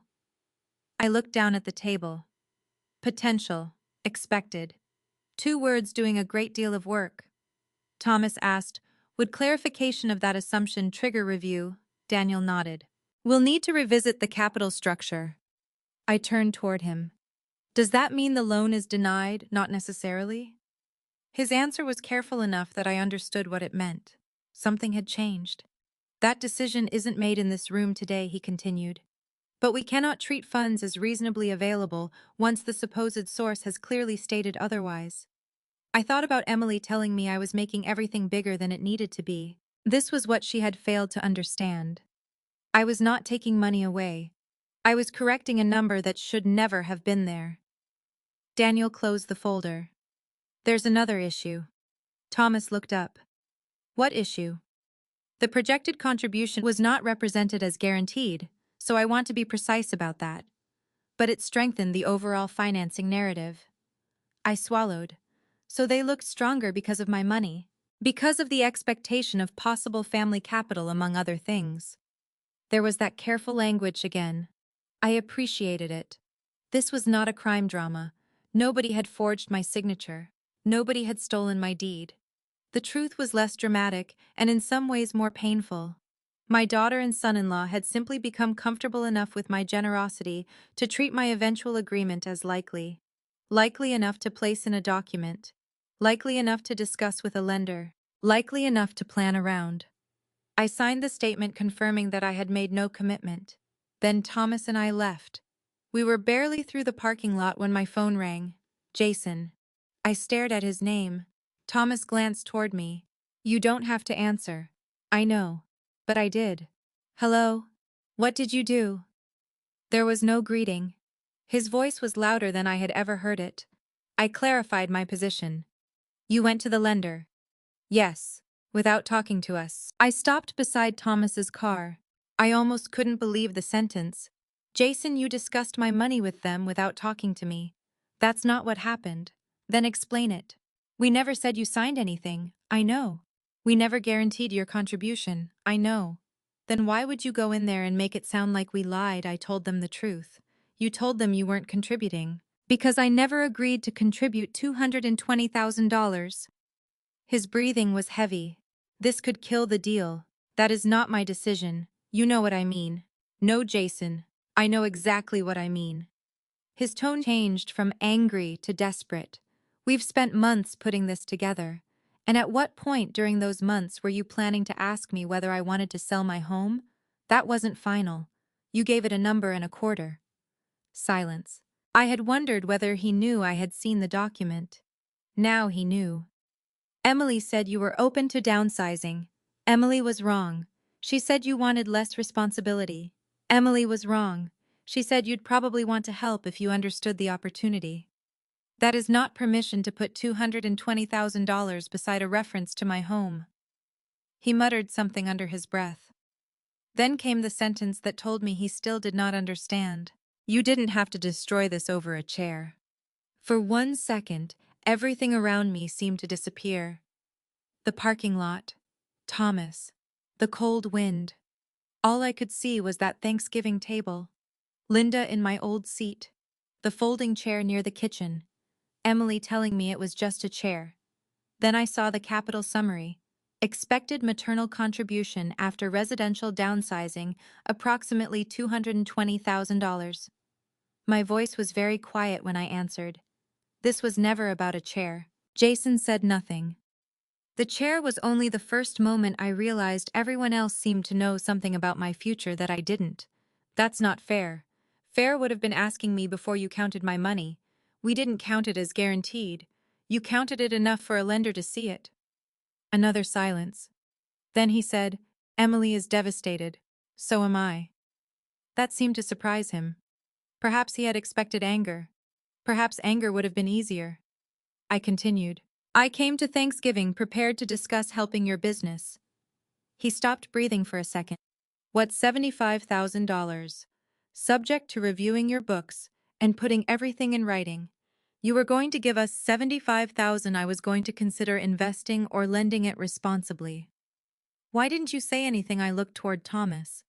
Because I planned to talk about it after dinner. The irony was so sharp I almost smiled. Jason went quiet. Then he asked, Is that still on the table? There it was. Too fast. Too soon. The question told me exactly where his mind still was. No, Melanie. Not now. We could show you everything. That should have happened before my house became part of your plan. His frustration returned. So what happens now? I don't know. That was true. The lender would review the deal. Jason and Emily would have to explain their actual resources. And I would have to decide what kind of relationship I could have with my daughter after learning how she saw my future. But one thing was no longer uncertain. My house was not available. My equity was not available. And my silence would no longer be mistaken for consent. I ended the call. Thomas opened the passenger door of his car, then paused. You all right? I looked at my phone. No. Then I put it back into my handbag. But I think I finally understand what I'm dealing with. That afternoon, the lender placed Jason's financing under review. And before sunset, Emily called me. This time she wasn't crying. She was furious. Emily arrived at my house just after 7 that evening. She didn't call first. She simply pulled into the driveway, slammed her car door hard enough for me to hear it from the living room, and rang the bell twice. When I opened the door, her cheeks were flushed from the cold and from anger. Can I come in? I stepped aside. She walked past me without taking off her coat. For a few seconds, neither of us spoke. Then she turned. You went to Jason's lender. Yes. You had no right to interfere with his business. I looked at her. My house was included in his financing plan. That doesn't mean you had to go there and blow everything up. I corrected information about my own money. You made them think Jason lied. Did he? Emily's mouth tightened. He didn't say you guaranteed anything. I know. I didn't forge your name. I know. He only listed a possible family contribution based on what she threw her hands up, based on everything you've always done for us. The words landed between us. For the first time, she had said it plainly. Not a misunderstanding, not a hypothetical, not concern about my future. Everything you've always done for us. I walked into the living room. If you're going to yell, I'm not having this conversation. I'm not yelling. You're close. She followed me. Mom, do you understand what you may have cost us? I turned. Do you understand what you expected me to give you? It wasn't giving. Then explain the investment. Emily hesitated. I continued. What percentage of Jason's company would I own? We hadn't worked that out. What return would I receive? We hadn't gotten that far. What happens if the business fails? Why are you assuming it would fail? I'm not. I'm asking what happens to my money. She stared at me. That's exactly what I mean. What you always need, everything documented, everything questioned, everything controlled. The accusation surprised me. I'm 68 years old. I'm supposed to ask questions before putting $220,000 into a business. Linda and Frank didn't make Jason feel like he was on trial. There it was, the comparison again. I folded my arms. How much are they contributing? That's private. I almost laughed. My finances apparently weren't. Emily looked away. That isn't the same. Why? Because they want to help. And I don't. You make it difficult. I felt something cold move through me. Over the years, I had paid tuition, covered emergencies, watched grandchildren, helped with their house, helped Jason's company, and been available whenever Emily needed me. And now, because I finally asked for paperwork before offering more, I was difficult. I came to Thanksgiving prepared to help. She looked at me sharply. Jason told me. $75,000. Her expression changed. Just for a second. The anger dropped away and calculation replaced it. You really had $75,000 available. I noticed that immediately. Not you were going to help us. Not I can't believe you were thinking about us. Available. I was prepared to consider it after seeing Jason's financial records. That could still help. No. Why not? Because what I learned changed the situation. Emily's face hardened again. So this is punishment? No. It is. You're angry because of Thanksgiving, and now you're using money to punish us. I took a breath. This is not about the chair. You keep saying that, but everything was fine until you didn't get your usual seat. Everything was fine. Those 3 words hurt more than I expected. Was it yes? Then why had you been discussing selling my house with Linda and Frank? We were discussing possibilities. Why had Jason calculated $220,000 from my equity? Because we thought it made sense. For whom? For the family. Emily, stop using the word family when you mean your household. She went still. That's unfair. No. Family includes me. I know that. Do you? Her eyes filled, but her anger remained. Of course I do. Then why was everyone discussing my future except me? She rubbed her forehead. Because every time I tried to talk to you about downsizing, you shut it down. I answered the question. You refused to consider it. That is an answer. You're being stubborn. My refusal to sell my own home is not stubbornness. It's a giant house for one person. There it is again. What one person? Emily sighed. Mom, I'm not saying you don't deserve your house. Then what are you saying? She looked at me, and I saw something in her expression I had never wanted to see. Frustration mixed with entitlement. You have all this equity sitting there doing nothing. It's providing me a home. You know what I mean. No. I want you to say what you mean. She turned toward the window. For several seconds she said nothing. Then quietly she said, "Eventually it will all come to me anyway." The room became silent. Emily's face changed immediately as though she wanted the sentence back, but she couldn't take it back. Neither of us moved. Finally I asked, "What did you just say, Mom? I didn't mean it like that. How did you mean it? I'm your daughter." "Yes. And someday I'll be dead." She winced. "Don't say it that way. That is what someday means. I'm talking about inheritance." "I know." She came closer. "I'm just saying if the money eventually becomes family money, why is it so terrible to use some of it now when it could change our lives?" There it was. The belief beneath everything. The chair. The retirement community. The projections. The $220,000. My daughter no longer saw my assets only as mine. She saw them as her inheritance waiting for permission to arrive early. I sat down. Emily remained standing. "Do you know what your father would say?" She looked uncomfortable. "Please don't bring Dad into this. I think he's already in it." I walked to the desk near the dining room and opened the folder Thomas had returned to me. I removed the promissory note. Then I placed it on the coffee table. "What's that?" "Read it." Emily picked it up. Her eyes moved down the page. I watched her expression change. Confusion first, then disbelief, then alarm. "What is this? You know what it is." "The money for the house." "Yes." She looked up. "You and Dad gave us that." "No. We loaned you $90,000. That's not how I remember it. That's how the document remembers it." Her eyes went back to the page. "But there was no repayment schedule. Deferred unless requested. You never asked." "No." "And Dad said we didn't have to worry about it. He said you didn't have to worry about repayment at the time. That means the same thing." "No, Emily, it doesn't." She read the clause again. "The balance may be forgiven only through separate written instruction." Her face went pale. "Did Dad leave one? No." "You're saying we still owe you $90,000 legally?" "Yes." She put the paper down as though it had become hot. "Are you seriously going to demand that now? I haven't demanded anything." "But you could." "Yes." She stared at me. I hated the fear in her expression. I hated even more that part of me felt relieved she finally understood what uncertainty felt like. "I don't want your money back tomorrow," I said. "Then why show me this? Because you need to understand something. What you have spent years treating help as ownership." Her eyes filled. "That's not true. You call a loan a gift. You call my house future family money.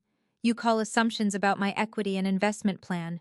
You're twisting everything against me." "No, I'm putting the right names back on things." She shook her head. "Dad would never do this to me." That one hurt. But I knew Robert better than anyone. "No," I said. "Your father is the reason this document exists." Emily went silent. I remembered Robert sitting beside me 3 years earlier, insisting on paperwork while I accused him of being too formal. He told me something when we signed it. "What?" "He said we should help our children stand, not teach them to reach into our pockets." Emily's face crumpled slightly. For a moment I saw the daughter I knew beneath the anger. Then she whispered, "So what now? I don't know. You're really going to let Jason lose that property?" "That property is not mine to save. You could save it." "Yes." That answer startled her. I continued, "And I am choosing not to." She stared at me. "Why?" "Because if the deal only works when you spend money I never promised, then the deal never really worked." Her eyes filled completely now. "You care more about proving a point than helping your family." I shook my head.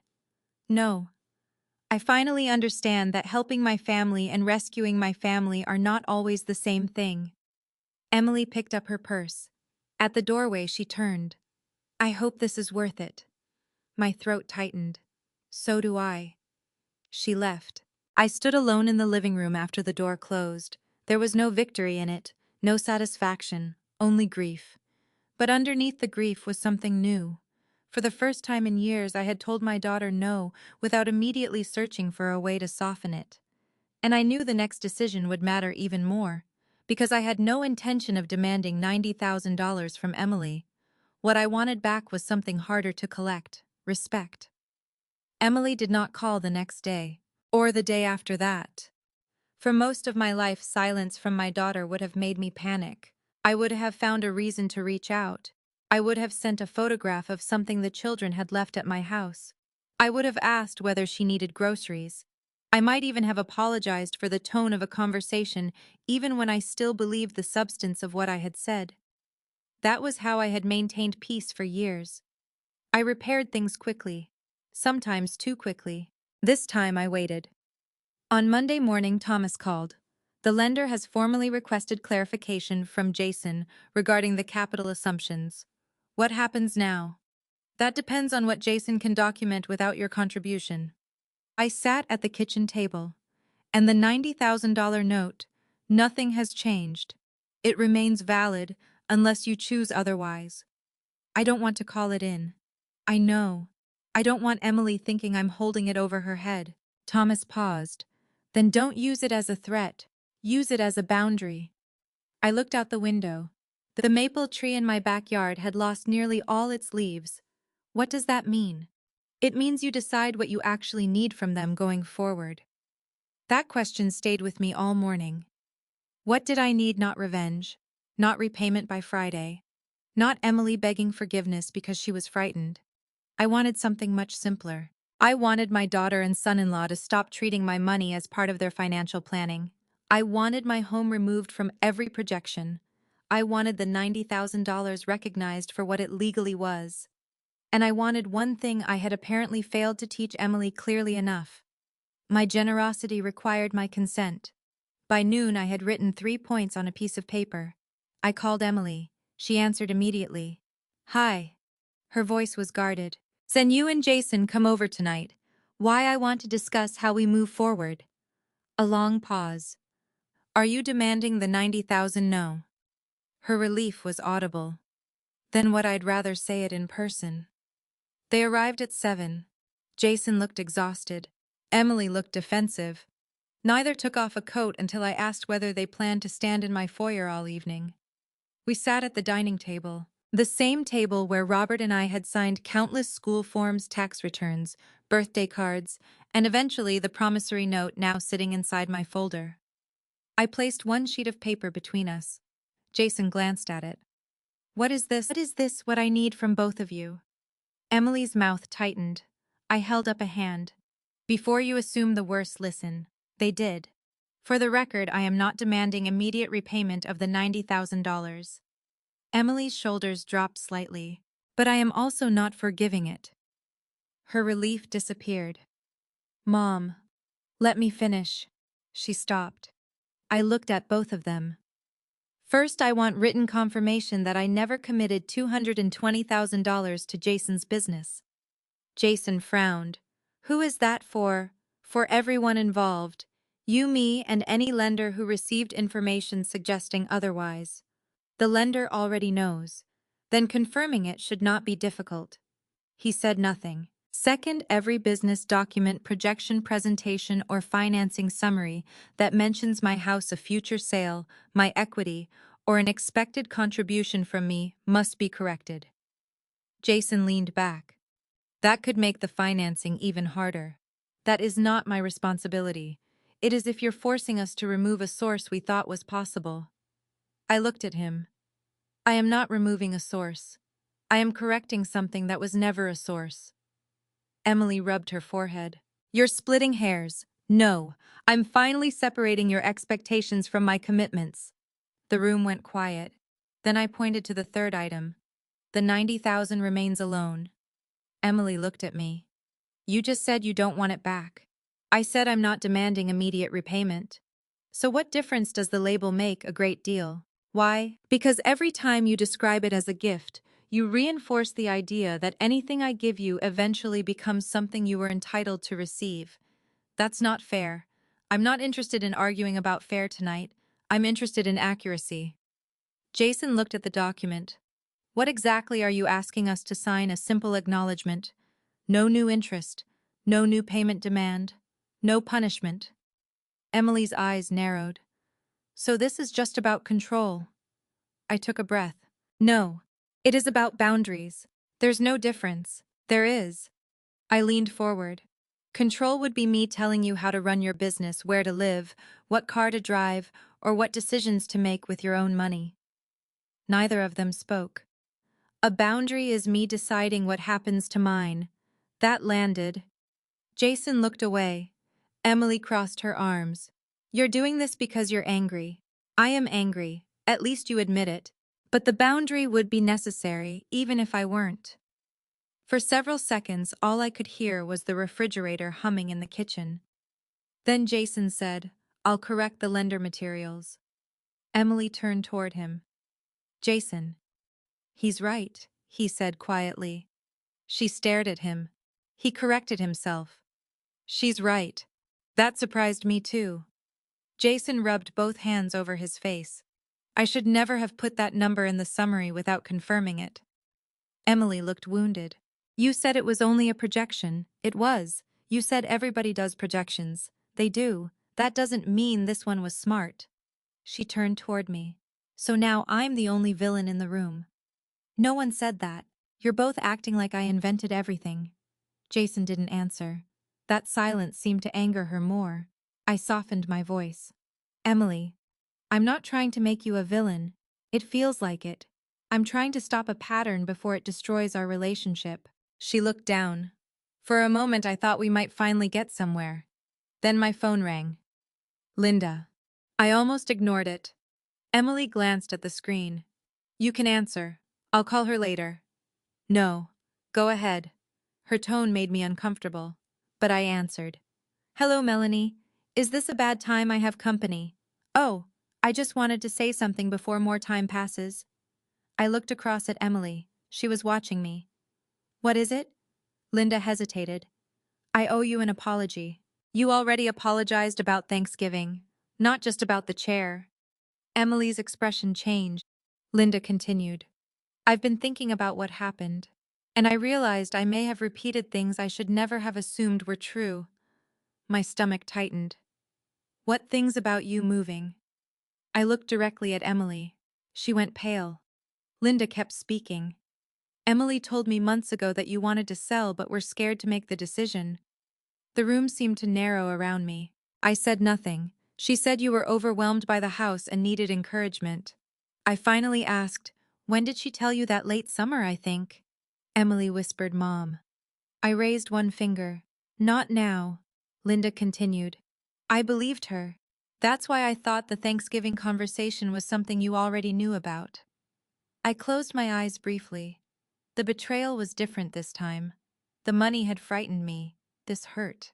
Because Emily had not merely misunderstood my intentions. She had described intentions I never... Linda. I said I never told Emily I wanted to sell. Silence. Oh. I never said I was scared to make the decision. Another silence. I'm so sorry. I know. No, Melanie. I should have asked you. It wasn't your responsibility to verify every private conversation between a mother and daughter. Across the table, Emily's eyes filled with tears. Linda sighed. I just wanted you to know I never meant to push you out of your home. I believe you. After we hung up, the room was completely still. Jason stared at Emily. I did too. She wiped at one eye angrily. You don't understand. Then help me understand. I was trying to make people see the plan as possible. What plan? The one where everybody ended up okay. Emily, you told Linda I wanted something I never wanted. I thought you could want it if you stopped being afraid of change. There it was again. My daughter deciding what I really meant, what I really needed, what I would eventually agree to. I looked at the paper between us. This is exactly why those boundaries are necessary. Emily's face crumpled. You think I'm some horrible person. No. I meant that. I think you got so used to believing I would eventually say yes that you stopped hearing me when I said no. She lowered her eyes. I pushed the paper gently toward them. I don't want your money tonight. I don't want revenge. I want the record corrected. Jason nodded. I'll do it. Emily said nothing. Then finally she whispered, fine. It wasn't reconciliation. It wasn't forgiveness. But it was the first time since Thanksgiving that my daughter agreed to treat my decisions as facts rather than obstacles. And before that night was over, I would learn something else. Linda had never asked for my chair either. 3 days after the conversation at my house, Linda called and asked if I would meet her for coffee. My first instinct was to say no, not because I disliked her, because by then I was tired of conversations that seemed to reveal one more thing I had not been told. Still, something in her voice made me agree. We met at a small cafe near Carytown, the kind of place with mismatched mugs and chalkboard menus. Linda was already there when I arrived. She stood immediately. Melanie. I sat across from her. For a moment, neither of us knew how to begin. Then Linda wrapped both hands around her coffee cup. I've been replaying Thanksgiving in my head. So have I. I feel awful about the chair. I looked at her. You didn't assign the seats. No. But I sat there. You thought it had been arranged. I did. She hesitated. And I thought you preferred sitting closer to the kitchen. I almost laughed. Why? Linda looked embarrassed. Because Emily told me. There it was, another small piece. I leaned back. What exactly did she say? Linda thought for a moment. She said you liked being near the kitchen because you always got up to help with dishes and coffee. I stared at her. I've never said that. I know that now. She looked down. Actually, when I saw the place cards, I asked her if you normally sat there. My chest tightened. What did she say? She said Mom likes sitting near the kitchen anyway. I closed my eyes briefly. The sentence was so ordinary. That was what made it hurt. Emily had not pushed me out dramatically. She had simply rewritten my preferences. She also said your back was bothering you, I said. Linda blinked. My back. That was the reason Emily gave me for putting you in the upholstered chair. Linda actually looked confused. My back is fine. I let out a slow breath. Of course it was. Linda shook her head. I had no idea she told you that. For a few seconds, we both sat there quietly. Two mothers, each of us realizing we had been given slightly different versions of the same story. I'm sorry, she said. You don't need to apologize for something you didn't know. I should have noticed. How she looked at me. You were quiet the entire meal. I'm often quiet. Not like that. I didn't answer. Linda took a breath. There's something else I need to clear up. I waited. The downsizing idea wasn't mine. I'm beginning to understand that. Emily made it sound like you had already decided. She told you I was scared to make the decision. Yes. Linda winced. She said you were overwhelmed by the house after Robert died. I looked out the window. Cars passed slowly on the wet street. I miss Robert every day. I know. But missing my husband and wanting to leave my home are not the same thing. I understand. Linda nodded. She told me you wanted more people around you. She said you were lonely. That part is sometimes true. I turned back to her. But lonely does not mean incapable. I agree. She used my grief as evidence for a decision I never made. Linda looked genuinely upset. I wish I had asked you directly. Why would you thought my daughter was telling you what I wanted? She nodded. That's the part that bothers me. What part? That I believed her because she was your daughter. So had I. That realization settled between us. After a moment, Linda said, I want you to know something about the money too. My attention sharpened. What?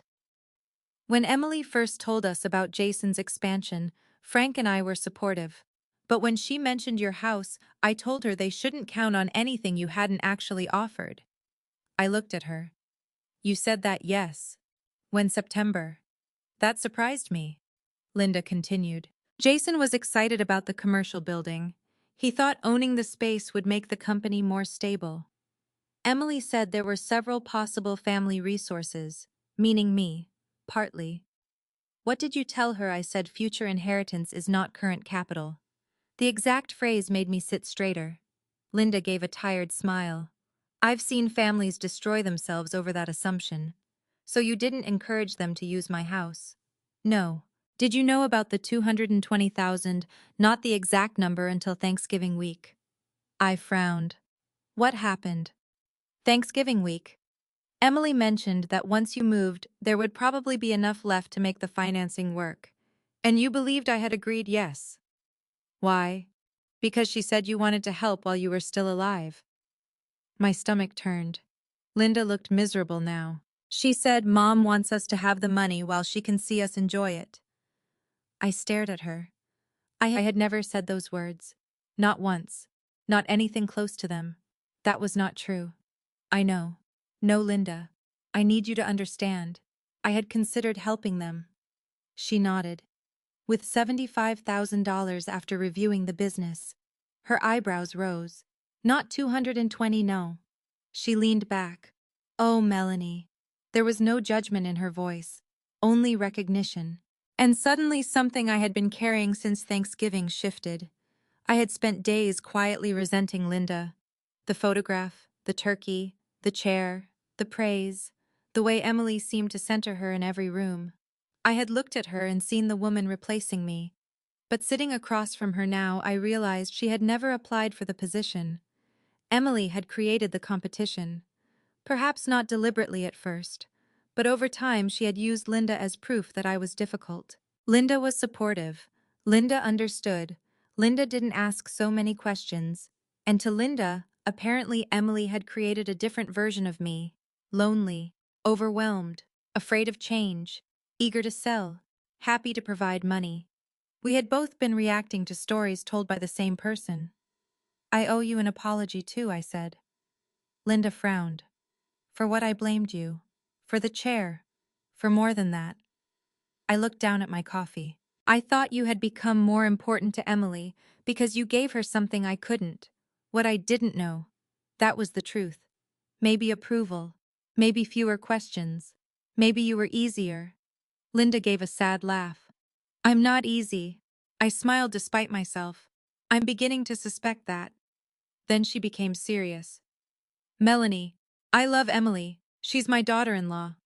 But this situation is not okay. Hearing someone else say it gave me unexpected relief. Not because I needed a witness. Because I needed confirmation that boundaries were not cruelty. I keep wondering where I went wrong, I said. Linda shook her head. Don't do that. I made helping too easy. Maybe. That answer surprised me. Most people would have rushed to tell me none of it was my responsibility. Linda didn't. She continued. But Emily is 39 years old. At some point, adults become responsible for the assumptions they make. I nodded slowly. That was fair. We sat there for another hour. Not as rivals, not as opposing mothers. Just two women trying to understand how a family had become tangled in expectations. Before we left, Linda touched my wrist. One more thing. What if we ever have Thanksgiving together again? I don't want your chair. I smiled faintly. It was never really mine. You know what I mean. I did. But I understood something now that I hadn't understood that night. The chair itself had never been the real wound.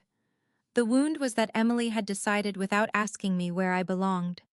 Near the kitchen, out of the main photograph, out of the financial discussion until my consent was needed, out of the center of my own decisions. As I walked back to my car, I felt lighter than I had in days. Linda was not my enemy. Jason was not innocent, but he was not the only architect of what had happened either. The hardest truth was becoming impossible to avoid. My daughter had been telling everyone a version of my future that made her plans easier. And eventually, she had begun believing that version herself. Now there was nowhere left for that belief to hide. The financing decision came 4 days later. Jason called me himself. His voice was different this time. No anger, no accusation, just exhaustion. They're not approving it under the original structure. I was standing at the kitchen counter slicing an apple. I set the knife down. I'm sorry. There was a bitter little laugh on the other end. Are you? Yes. He was quiet. I didn't want you to lose the deal, Jason. I wanted my name and my house removed from something I never agreed to. I know. That surprised me.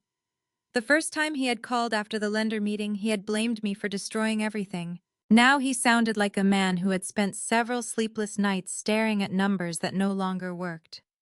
What happens next? I asked. The commercial property is gone. My chest tightened. You lost it. They gave us until Monday to prove the capital gap was covered. We couldn't. I closed my eyes briefly. I'm sorry. This time he believed me. I know. For several seconds neither of us spoke. Then he said, "There's something I should tell you." I waited. I knew you hadn't actually promised the money. The admission was quiet, but it landed hard. What did you know that there was no agreement? I gripped the edge of the counter. Then why did you put it in the projection? Because Emily kept telling me you'd do it. I said nothing. She said you always came through when the family really needed you. That part was true. She said the house was too much for you anyway. That part was not. She said you were already thinking about moving. Also not true. And she kept saying that if we could just get everything lined up first, you'd understand once we showed you the whole plan. I stared through the kitchen window. The backyard was gray with winter. So you knew I hadn't agreed, but you believed I eventually would. Yes, because Emily told you. Yes, and because I had helped before. Another pause. Yes. There it was. Not a forged signature. Not theft. Not some elaborate criminal scheme. Something more ordinary. And maybe more dangerous. Expectation. Jason continued. I should have asked you myself. Yes, I know that now. His voice cracked slightly with frustration. I kept telling myself it was just an estimate. A possible source. Something we could replace if we had to. But you couldn't replace it. No. That was the entire problem. The money had been described as possible. But the deal had depended on it becoming real. What are you going to do? I asked. He sighed. Shrink. What does that mean? It means we're not opening the second location. I'm cutting 2 subcontractor crews loose after their current jobs finish. We're selling the Tahoe. I pictured the large black SUV Jason had bought the previous spring. Emily had called it necessary for clients. I had privately wondered why clients cared what vehicle a remodeling contractor drove. And the business, we keep the jobs we can handle. Finish what we already have. Stop pretending growth is the same thing as success. That sentence sounded like it had cost him something to say. Jason. I got ahead of myself. I didn't answer. I thought if I could get into that building, everything would look different. Bigger jobs, better clients, more credibility. And now I'm trying to make payroll without borrowing against next year. There was no satisfaction in hearing that. I had imagined briefly that if the financing collapsed, I might feel vindicated. I didn't. I felt sad. The consequences were necessary, but necessary consequences still hurt people. I hope you make it through, I said. So do I. Then he added, Emily's not doing well. My body tensed. What does that mean she's angry? At me? At everyone? I waited. She's angry at me because I admitted the projection shouldn't have included you. Angry at Linda because Linda told you the truth. Angry at the lender. Angry at herself, I think. I looked down at the apple on the cutting board. Has she said that? No. Of course not. Jason exhaled. She thinks everybody turned on her. I didn't turn on her. I know. That was the second time he had said it. I wondered whether Emily knew he felt that way. I'm not asking you to fix anything, he said. Good. He gave a short laugh. That sounded like you. I'm trying to get reacquainted with myself. Another pause. Then he said, I'm sorry, Melanie. For what specifically? He was quiet long enough that I wondered if the question irritated him. Then he answered, for using your house in that projection. For not calling you. For assuming Emily's confidence was the same thing as your consent.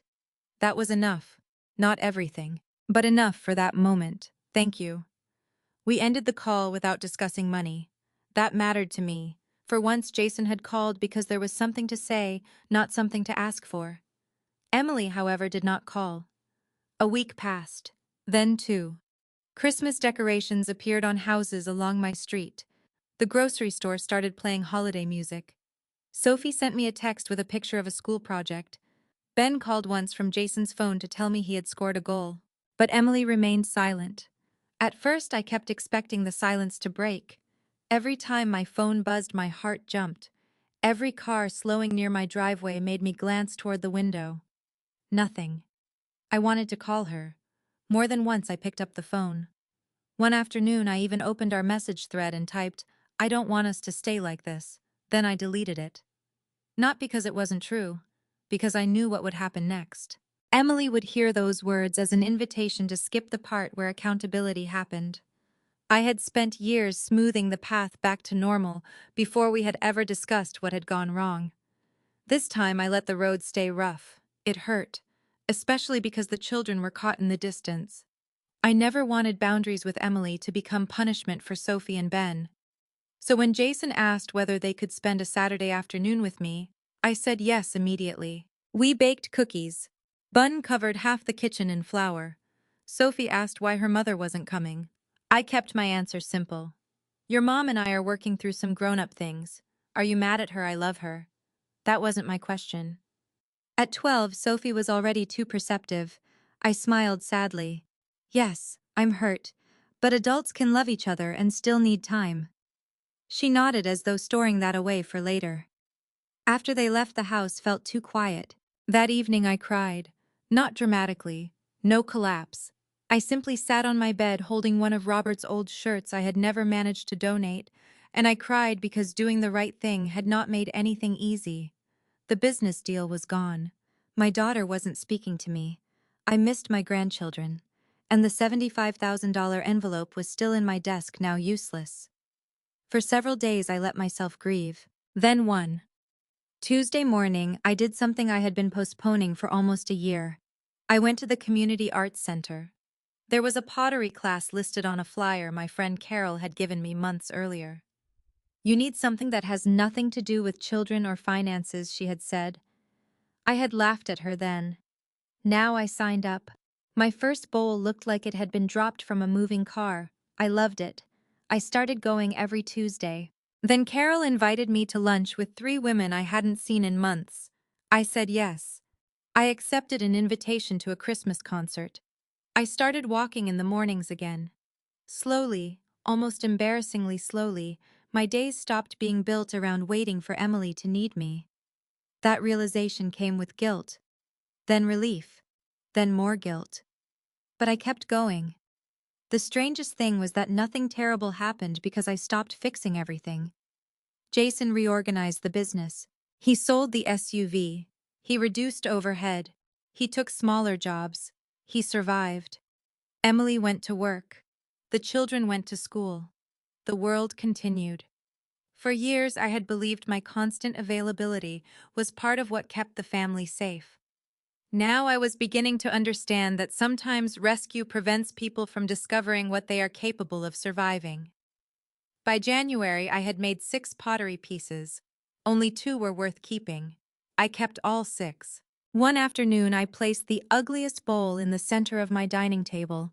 Robert would have laughed at it. I could almost hear him. I smiled. Then my phone buzzed. For one wild second, I thought it might be Emily. It wasn't. And for the first time since Thanksgiving, the disappointment did not ruin the rest of my day.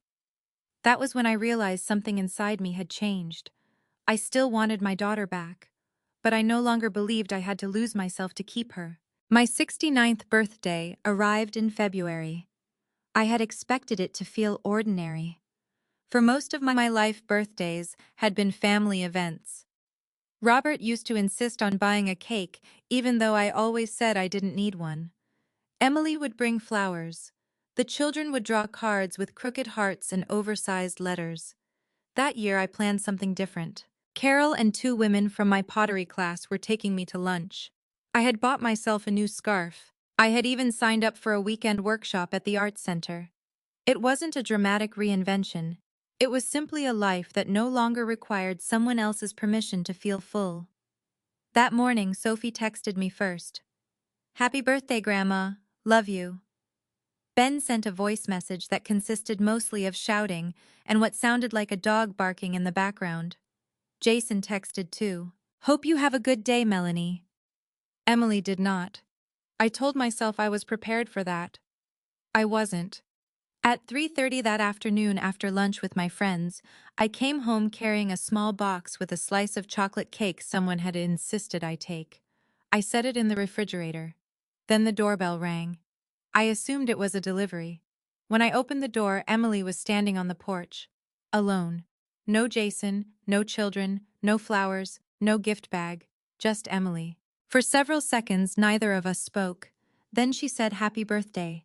Her voice was quiet. "Thank you. Can I come in?" I stepped aside. She removed her coat this time. That detail mattered more than it should have. The last time she had come to confront me, she had kept it on as though she planned to leave before we had finished. Now she hung it on the hall hook. I led her into the dining room. She stopped when she saw the pottery bowl in the middle of the table. "What is that?" I laughed. "My first bowl." She stared at it. "It's terrible." "I know." For the first time in months, we both smiled. Only briefly. Then the silence returned. Emily sat down. Not in Robert's old chair. Not in mine. Just the nearest one. I sat across from her. "How are Sophie and Ben? Good. And Jason? Tired? The business still open?" "That's good." She nodded. "He's doing smaller projects now. Mostly kitchens, bathrooms, insurance repairs." "And how is that going? Better than we expected." I waited. Emily looked around the room. Her eyes landed on the sideboard, then the window, then the chair Robert used to pull out for me. Finally, she said, "I hated you for a while." The directness surprised me. I suspected. I told myself you destroyed everything. I said nothing. I told myself you cared more about being right than about us. She twisted her fingers together. I told myself Dad would have helped. My chest tightened, but I let her continue. "And then Jason and I had to go through every number." She gave a humorless laugh. "Every single one." "What did you find?" "That we were living like the future was guaranteed." I watched her carefully. She looked older than she had at Thanksgiving. Not physically older. Humbled. We had the house payment, Sophie's tuition, the Tahoe, business debt, credit cards, that stupid commercial building. It wasn't stupid if the business needed it. It didn't. That surprised me. Emily shook her head. "Jason wanted it because he thought being bigger would make him safer. And I wanted it because I thought if we looked successful long enough, eventually we would become successful enough to afford the way we were living." She smiled sadly. "I work in marketing. Apparently I started marketing our life to myself." I almost smiled, but her eyes were already filling. Then she looked at the chair near the window. "That chair bothered me." I followed her gaze. "What chair? You know which one." I knew. She swallowed. "For weeks I kept telling people you left Thanksgiving because I changed your chair." I stayed quiet. It made the story easier. "How? Because then you were being unreasonable." There was no self-defense in her voice now. "If you were upset about a chair, then I didn't have to think about everything else." I felt something loosen in my chest. Not disappear, just loosen. Emily continued. "I told myself you were being sensitive because you missed Dad." That hurt. I know. "No, I don't think you did then." She nodded. "You're right." She looked down. "I didn't understand it until Linda told me what she had said to you." I waited. "She told me she never asked for the chair." "I know. She told me she offered to move." "I know that too." Emily pressed her lips together. "I told her you liked sitting near the kitchen." "Yes. I don't know why I said that. I did. But I wanted her to say it." She took a breath. "Because I had already decided you would be fine with it." There it was. I kept doing that. Her voice cracked. "With everything." I looked at her. The chair, the house, the retirement community, the money. She nodded. "I kept deciding what you would eventually be okay with." A tear slipped down her cheek. "I think I stopped hearing the difference between you being generous and you agreeing." I felt my own eyes burn. Emily wiped her face. "When the financing fell apart, I was still angry. Then we had to sell the car." She laughed weakly. "That was humiliating. Cars can be replaced. I know that now." She looked at me. "And then I found the budget spreadsheet Jason had made before Thanksgiving." My stomach tightened slightly. What spreadsheet? Nothing new. That mattered. No new twist. Just evidence of what we already knew. It had all our expected income, business financing, property costs. She paused. And a line marked Powell family contribution. I closed my eyes. I saw it and realized I didn't even react when Jason originally showed it to me. "Because you thought it was normal." Yes. Her voice dropped. Because I thought you would eventually say yes. I looked at the woman sitting across from me and tried to see all the versions of her at once. The little girl who cried when she lost her first tooth. The teenager who slammed doors. The young mother who called me because Sophie had a fever. The daughter who had slowly turned me into a safety net. All of those versions were real. That was what made love complicated. Emily looked around the room again. I think I stopped seeing you as my mother. That sentence hit me harder than I expected. She continued before I could respond. I started seeing you as the person who would fix whatever went wrong. Her eyes met mine. And when you stopped fixing things, I thought you were abandoning me, I whispered Emily. I know how awful that sounds. It sounds honest. She cried then, quietly. No dramatic sobbing, just tears she seemed too tired to hide. I'm sorry. I waited. I'm sorry about the money. She took a breath. I'm sorry about telling Linda you wanted to move. Another. I'm sorry I made Jason believe your help was guaranteed. She looked toward the window. And I'm sorry about the chair. That one broke something open in me. I didn't realize how much I needed to hear it until she said it. It wasn't just a chair, she whispered. No. It was me deciding where you belonged without asking you. I looked down at my hands. For months I had rehearsed what I might say if this moment ever came. None of those speeches mattered now. Emily leaned forward. Can you forgive me? I looked at her for a long time. Yes. Her face crumpled with relief. Then I added, but that doesn't mean everything goes back to the way it was. She froze. I reached across the table and covered her hand with mine. Forgiveness can begin today. She listened. Trust takes longer. Her eyes filled again. I understand. Do you? Yes. I studied her face. For once I believed she was trying to. I don't want to be punished forever, she said. I don't want to punish you at all. Then what do?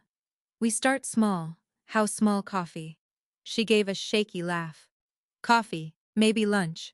What about Sunday dinner eventually? She nodded. And the kids, I want them in my life. Of course. And the 90,000.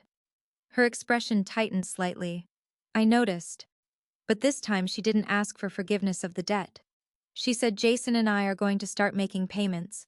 You don't have to do that immediately. I know. Then why? She looked at me. Because I need to stop pretending it was something it wasn't. That answer meant more to me than the money. We sat together for nearly 2 hours. We did not fix everything. We did not pretend Thanksgiving had never happened. But when Emily finally stood to leave, she hugged me. Not quickly, not automatically. She held on. At the door, she looked back toward the dining room. Mom, yes. Next time I invite you to dinner, I'm asking where you want to sit. I smiled. That would be a good start. After she left, I stood alone beside the table. The old chair by the window was empty. For months, that empty chair had represented everything I had lost. That evening, it looked different. It was only a chair again, and somehow that felt like healing. The following Thanksgiving was held at my house. That had been Emily's suggestion. At first, I hesitated. My dining room carried too many memories. Robert carving the turkey. Emily doing homework at the table when she was 14. Sophie learning to hold a spoon. The chair by the window. For months, that room had felt like a museum of everything that had gone wrong. But somewhere between February and November, it became mine again. Not Robert's, not Emily's, mine. So I said yes. By then, a great deal had changed. Jason's business was smaller.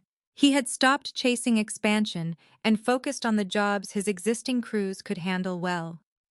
The commercial building he had wanted was purchased by another contractor, and for a while I worried that seeing it would make him bitter. Instead, one Sunday afternoon, he admitted something surprising. Losing that deal may have saved the company. I looked at him. How we would have been carrying debt we couldn't afford. He gave a tired smile. I thought bigger meant safer.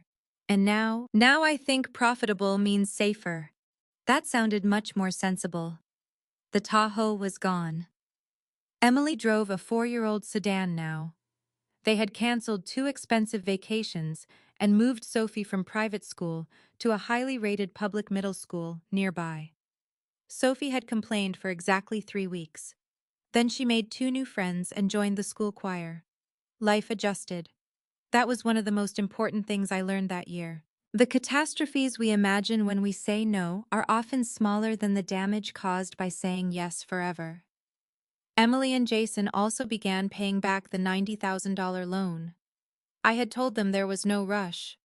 Emily insisted. The first payment was $500. When I saw the transfer in my account, I called her. "You don't have to strain yourselves. We're not." "Are you sure?" "Yes." Then she hesitated. "I need to do this for myself." I understood. So I stopped arguing. They paid what they could each month. Sometimes 500, sometimes 1,000, once only 200. I never criticized the amount. The money mattered less than the meaning. For the first time, Emily was treating something I had given her as a responsibility, rather than an entitlement. Our relationship improved slowly. We had coffee, then lunch, then Sunday dinner. There were awkward moments. There were subjects we avoided. And sometimes Emily apologized again for something I had already forgiven. I learned not to rush her past it. Trust was not rebuilt by pretending damage never happened. It was rebuilt through ordinary proof. She stopped asking questions about my house. When I mentioned needing the gutters repaired, she recommended a contractor. She did not suggest selling. When I complained about mowing, she said, "Want Jason to find you a lawn service." She did not mention retirement communities. When I traveled with Carol to Charleston for 4 days, Emily asked me to text when I arrived. She did not ask whether I had updated my will. Small things. But small things were exactly how we had fallen apart. So small things were how we came back. Thanksgiving morning I woke at 5:30. Again. Some habits survive everything. I made Robert's pecan pie. This time when I saw his handwritten note on the recipe card, "Don't burn it again." I laughed out loud. "You really knew how to hold a grudge," I told the empty kitchen. By noon, everyone started arriving. Linda and Frank came first. Linda carried cranberry orange relish. She held up the bowl when I opened the door. "May I bring our scandalous new tradition inside?" I laughed. "Only if you surrender it at the door." She hugged me. No chance. We had become friends that year. Not best friends, not inseparable. Something simpler. 2 women who understood each other better because we had finally stopped viewing one another through someone else's interpretation. Jason arrived with the turkey. Emily followed with the children. Sophie was taller. Ben immediately ran toward the kitchen asking whether he could taste the rolls. "No," I said. "Grandma." "No. Just one.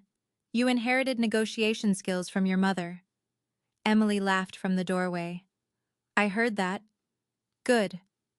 The afternoon was noisy, ordinary, wonderful. Nobody discussed money. Nobody discussed inheritance. Nobody discussed where I should live. At 3 o'clock, I called everyone to the dining room. The table looked almost exactly the way it had in my memories.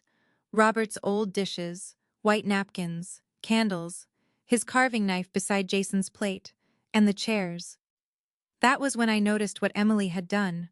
My old upholstered chair was in its usual place by the window. No place card, no announcement, no ribbon around it. Just the chair. I stood beside it. Linda was next to me. For one strange second, both of us remembered the year before. She smiled. "I can sit somewhere else." I shook my head. "Sit wherever you're comfortable." Linda raised an eyebrow. "Only if you do the same." I laughed. "That sounds fair." Then Emily approached. She had been arranging glasses near the other end of the table. She looked at me, then at the chair. For a moment I wondered if she was about to apologize again. Instead, she pulled out the chair immediately beside mine. "Mom." "Yes, I saved this one for me." Something moved through me. Not triumph, not vindication. Something warmer. I sat. Emily sat beside me. Linda chose the chair across from us. Jason stood at one end of the table, then looked at the empty chair at the other. "Should somebody sit at the head?" I looked around. "Why?" He shrugged. "Tradition." I smiled. Let's make a new one. So nobody sat at the head of the table. We squeezed closer. Ben complained that Sophie had too much room. Sophie told him to stop kicking her. Linda asked Jason whether he was going to carve the turkey before it became cold. Normal family chaos. The kind I had spent a year afraid I might never experience again. Before we ate, Jason asked whether I wanted to say grace. I nodded. Everyone bowed their heads. I had prepared nothing, so I said what came naturally. Thank you for this home. Thank you for the food. Thank you for the people sitting around this table. And thank you for giving us the wisdom to understand that loving one another does not mean owning one another. The room became very quiet. I continued. Help us listen before we assume. Help us ask before we decide. And help us remember that family is not measured by what we can take from each other, but by the respect we give each other. I opened my eyes. Emily was crying, not much, just enough that she wiped one cheek quickly. Amen, Jason said. Amen, everyone repeated. Dinner lasted nearly 2 hours. The pecan pie survived until dessert. Barely. Ben asked for a second slice. Linda wanted the recipe. I told her it was classified information.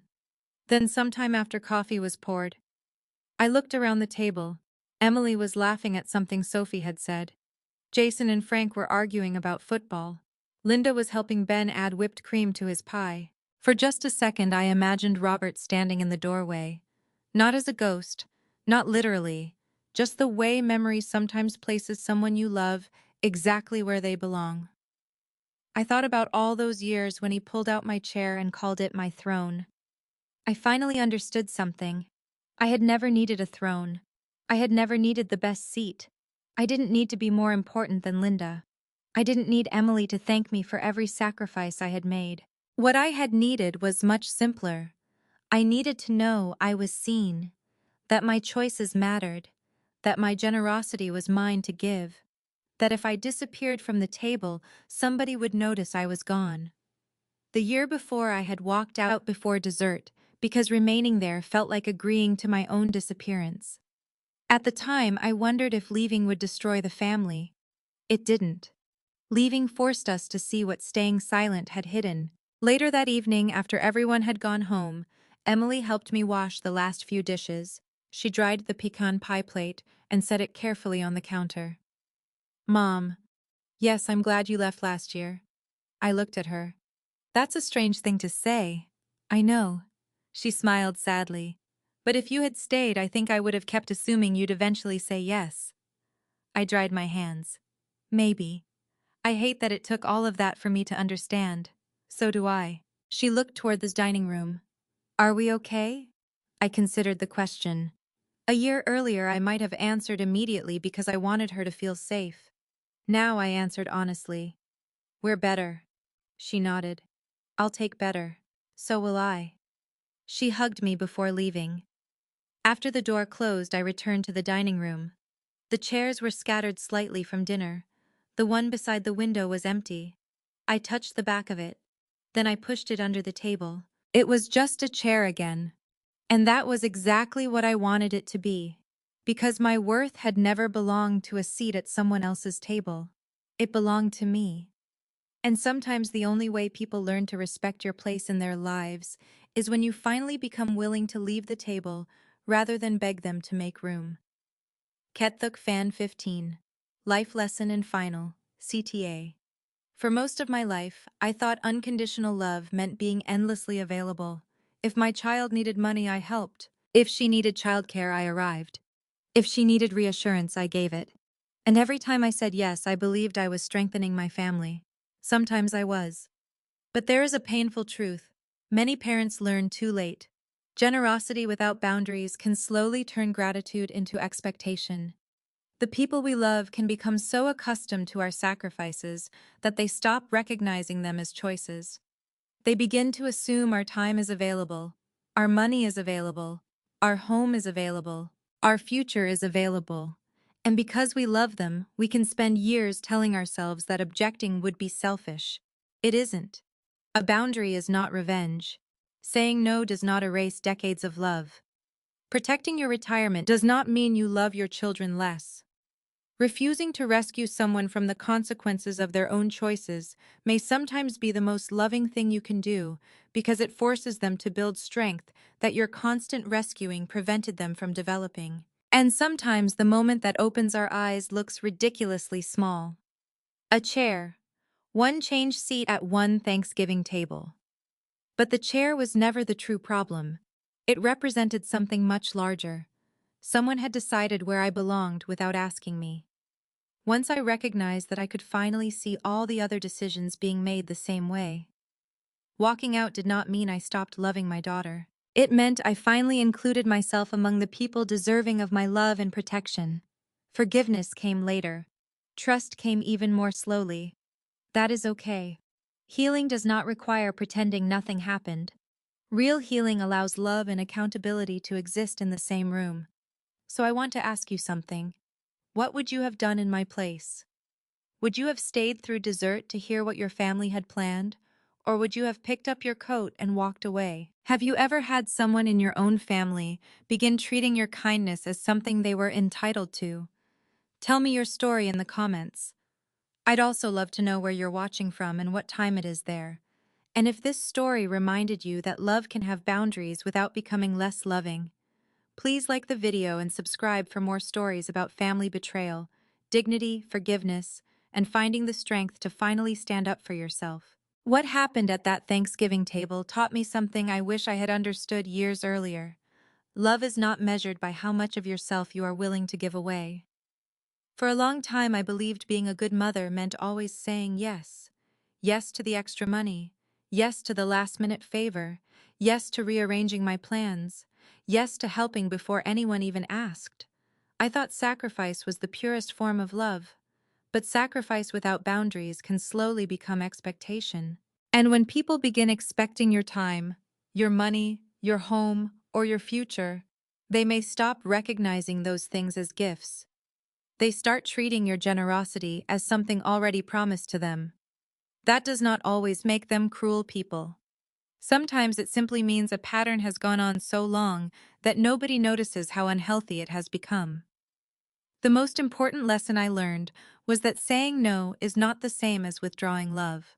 You can love your children deeply and still refuse to finance their choices. You can forgive someone and still require them to rebuild your trust. You can support your family without surrendering your dignity. And you can walk away from a table where you are being taken for granted without becoming bitter or heartless. Sometimes the smallest moment reveals the biggest truth. For me, it was a chair. The chair itself was never important. What mattered was realizing that someone I loved had begun deciding where I belonged, what I needed, and what I should give without asking me. Walking away that day was painful, but it also became the first step toward healing. Because real love should never require you to disappear in order to keep everyone else comfortable. If this story touched something in you, I'd love to hear your thoughts. What would you have done in my place? Have you ever had a family member mistake your kindness for obligation?